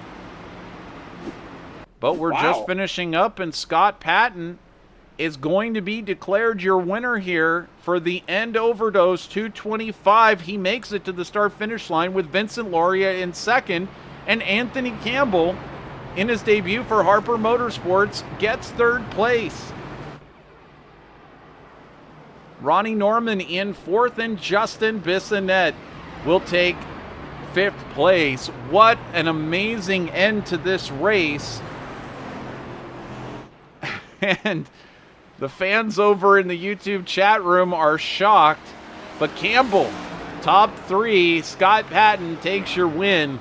We're going to collect ourselves and we'll get the final results for you up on the screen in just a moment. We'll get these drivers gathered up and corralled into the Icon Cup Series End Overdose 225 Victory Lane discussion. Stay tuned here on VirtualRacing.Network. We'll be right back.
And welcome back here on VirtualRacing.Network. You saw it live. It was, in fact, Scott Patton who manages to literally steal the victory here in round number 8 at Daytona of the End Overdose 225. And it was something special, that's for sure. There's a lot of different things that you could say about this race. But the way it finished up, Scott Patton poked his nose up there in the front, and he took victory. Second place, going to a hard-fought race from Vincent Lauria, who was in the front, in the back, in the front, in the back, and now manages to finish in second for the 313 Motorsports team. And Anthony Campbell, though it says independent, he's a late joiner to that Harper Motorsports team, now sitting in third place. We'll get a chance to chat with all three of those drivers coming up shortly. Ronnie Norman was towards the front, but he managed to finish back in fourth. Justin Bissonette in fifth. Jacob Smith in sixth. Mike Jennings, seventh place. Brock Hersey in eighth. Ninth going to Evan Patinko. 10th, Cody Eldred. 11th, Jacob Langlang. 12th, Cody Height. 13th, Nathan Finnegan, our sponsor for tonight's race. 14th, Ryan Patty. 15th, Brady Mode. 16th, Kyle Gilbert. 17th, Stephen Tuck. 18th, Charles Gettings. Finishing it up is Adam Ball in 19th, Sean Purcell in 20th, Nick Geilis in 21st, 22nd, Martin Plude. After such a great run at the front, a shame to see him all the way back in 22nd. Tanner Dio, 23rd. Tim Harper, another frustrating night, in 24th place. 25th to Hanover Fisk. 26th to Thomas Taylor. 27th, Cody Neal. 28th, Justin Michael. 29th, Kevin Gunther. And 30th to Jerry Isaacs. And with that, we're going to get a chance to interview our top three. And Christian, I believe you caught up with Anthony Campbell in third spot. Yeah, I'm down here with Anthony Campbell, and I tell you what, the fans in the chat are going wild here tonight with you getting the top three. And I tell you what, for a second there, I didn't think you were going to be able to get that done. You were involved in that big one just a little bit ago, but you snuck in and you get third here. So tell us about your finish here tonight. Oh my gosh, guys, let me tell you, my heart is racing. I got in a lot of like little nicks and crash, like little bumps like all night, and it forced me to pit quite a bit and stay in the pits. But man, I was, as you guys know, Ronnie's my new teammate, so when I got involved in that second to last caution, I was like, I gotta try and push him to a win. And then he tried to pull that block, and I was like, okay, maybe I think it was Bissonette behind me. I was like, maybe he's gonna push me to a win, and I just didn't have any front end power. But I'll take a P3. I'm not sure what happened to Ryan. I should have finished fourth, but I'm not gonna complain. Yeah, something happened to Ryan there on the last lap, got sideways and wrecked. But hey, I mean, that puts you in the podium and up here into the broadcast booth. So any chance you get in being up here, it's always an honor. So anyone you want to give a shout out to before we send you on your way here tonight? I want to give a shout out to, of course, the fan base. They always come out every week to support me. A lot of the times I wouldn't be up here if it wasn't for them. Thanks to you guys for putting on the broadcast. Nathan for the sponsor. I would like to thank Hat Trick Brakes for the sponsoring the Ford tonight.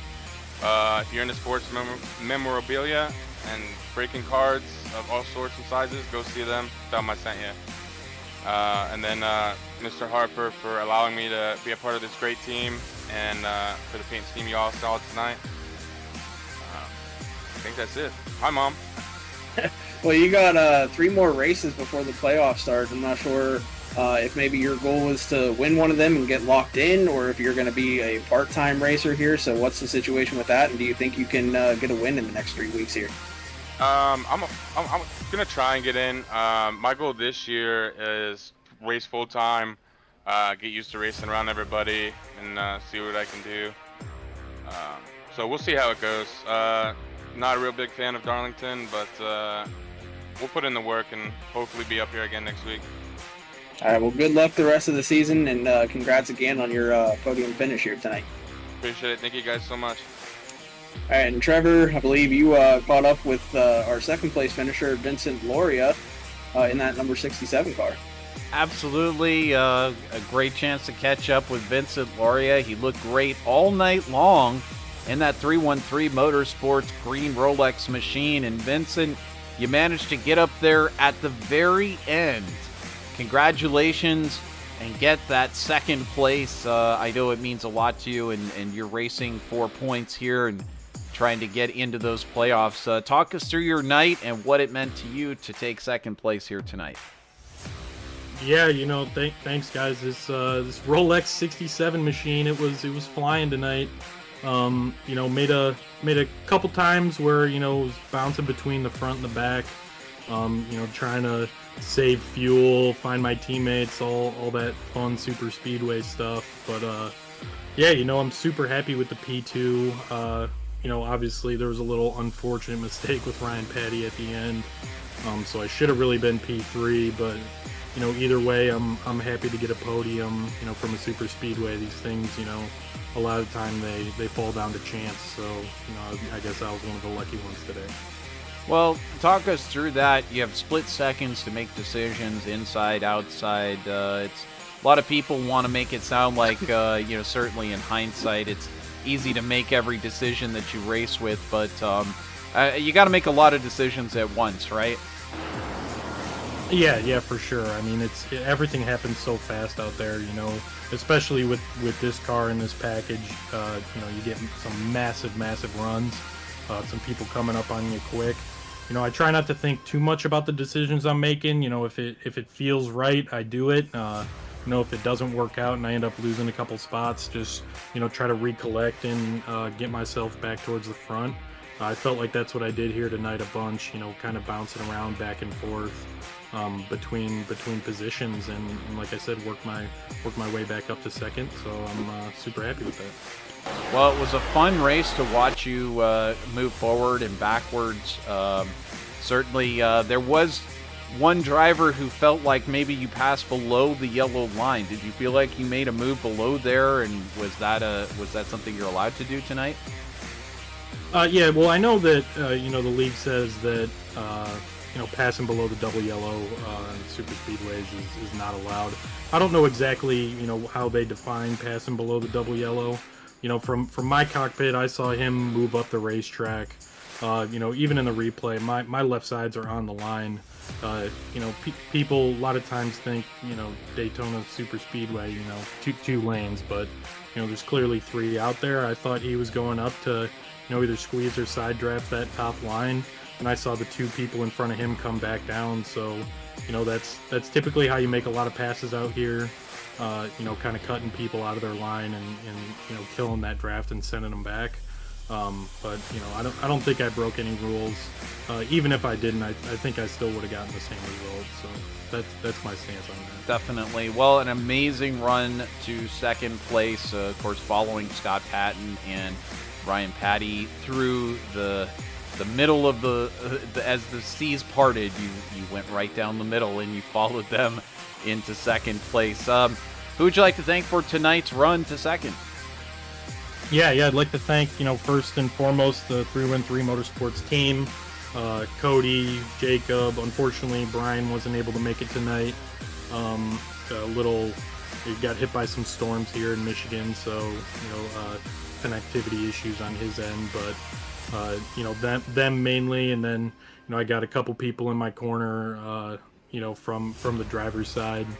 Mitch and Anthony, they help me every night, watching me, spotting me. So, I really appreciate them too. Well, we appreciate the run that you gave it and the excitement tonight. Vincent, you're always exciting to watch here in the Icon Cup Series. We wish you the best of luck with the rest of your season.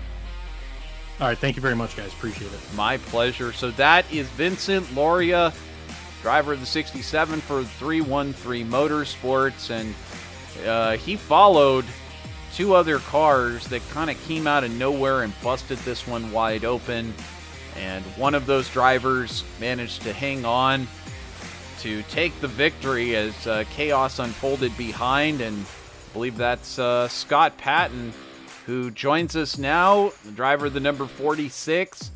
Did some fabulous work to come from deeper in the pack. And Scott, you didn't have to lead that many laps, but you led there at the very end. Congratulations on pulling one together here in the number 46, and a beautiful win for Stone River Outfitters there.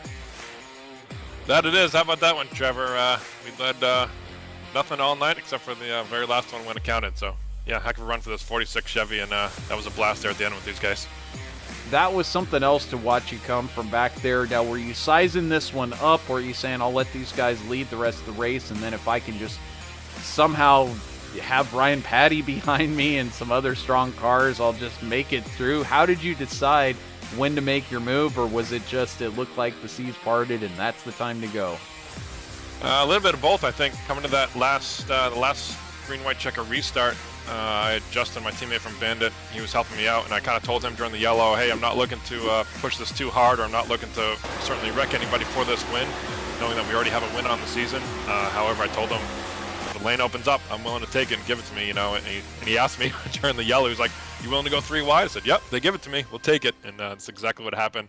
He called that the high line was getting a run. I saw Ryan coming in the mirror, jumped up. I figured he would give me a push because he knew that he was coming from, probably 5th, 6th, or 7th or something, and I figured if he could finish second, I thought he would be happy pushing me. That's exactly what happened. Then Justin called it that they were wrecking behind, and at the time I was thinking to myself, oh shoot, I don't have enough gas for this to do another green-white checker, and it took me a second or two to realize that that was it, that was the actual race, because we had to put down 3 green-white checkers. So that was just a matter of getting back to the line, which was not easy. It was a challenge just to do that. As you can see, I think we only made it to the backstretch here on the cool down, not before we ran out of fuel. Well, and that's how tight it was. We were talking about that in the booth, how so many drivers would have struggled to make it back to the line, and Christian wasn't sure if you were even going to make it back for the actual checkered flag. But fortunately, you did, and I think you learned a thing or two with that 4600 iRating that you've got. You seem to know your way around certain tracks like Daytona and these NASCAR next-gen machines.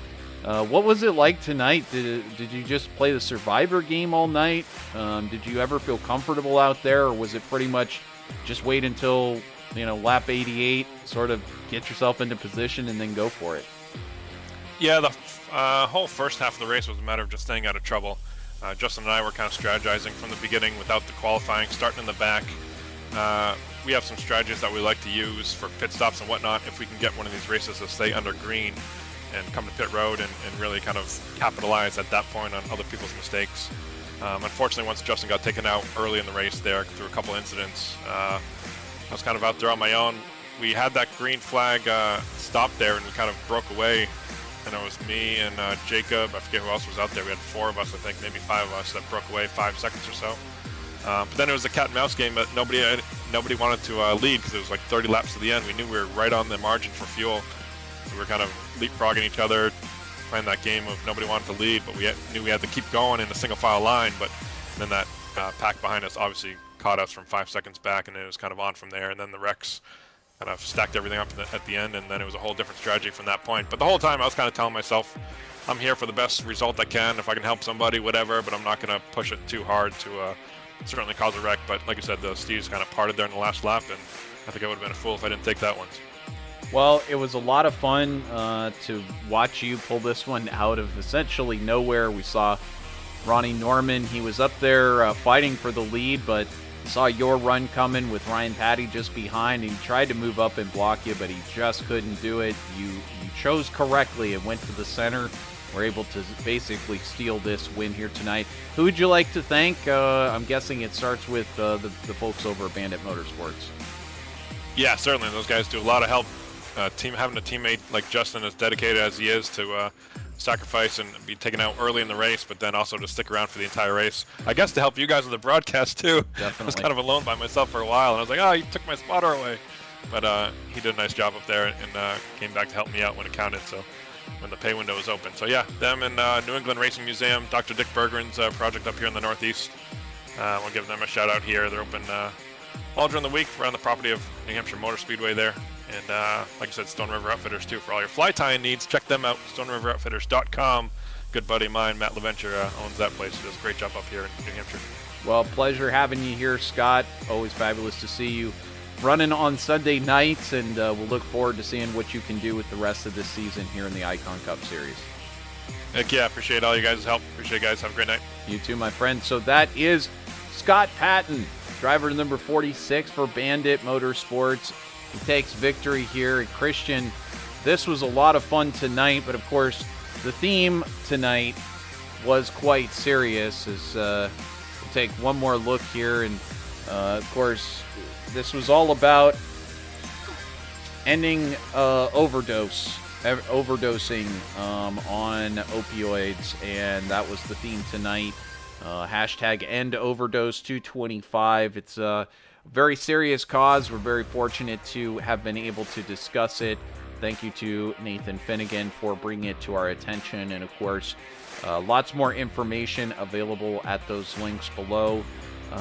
It's a national epidemic. It's probably a worldwide epidemic. I just don't have those stats available. But there's the national helpline, 1-800-662-4357. If you or any friends, family members need any help in getting treated or information, free, confidential, give them a call. Christian, this was a great race. It didn't work out the way that clearly that you wanted it to finish with your driver, Martin Plute, but your final thoughts on tonight? Yeah, I mean, it didn't disappoint. You know, Daytona's always an exciting track, always produces some exciting finishes, and you know, we saw Scott Patton being pushed by Ryan Patty through the middle at the last second right there before the caution, so an amazing move by them. You know, there's probably going to be some controversial stuff going on throughout the week, some questioning about some rules that might have been broken and might not have, so we'll have to update that next week whenever we get some answers. But my goodness, I mean, we got our work cut out for us if this Tuesday is anything like tonight, man. I tell you what, it's going to be aggressive, and with it being the last race before the playoffs and some people in a must-win, oh man, I can't wait to see. We'll see a lot of drivers going for it just like they did tonight. It should be a lot of exciting stuff here. Of course, you can see our upcoming schedule each and every Sunday featuring the Icon Cup Series here on VirtualRacing.Network. Next week, it'll be Darlington. Fan favorite at Darlington. The Lady in Black, Too Tough to Tame. And then followed up by Kansas and Bristol, Texas, Talladega, Charlotte, Las Vegas, Homestead, Dover, and Phoenix. And of course, tomorrow night, right here on VirtualRacing.Network, it will be Milwaukee as we visit the Milwaukee Fairgrounds for the NORA Truck Series. So on behalf of myself, Trevor Greenfield, and Christian Snyder, and everybody here at the Icon Cup Series, we'll say goodnight and get some great rest, because you'll need all your stamina to watch tomorrow night's race at Milwaukee and see that great action in the NORA Truck Series playoffs. So subscribe, like this video if you don't mind, and have a great night's sleep. We'll see you tomorrow. Till then, bye-bye, everybody.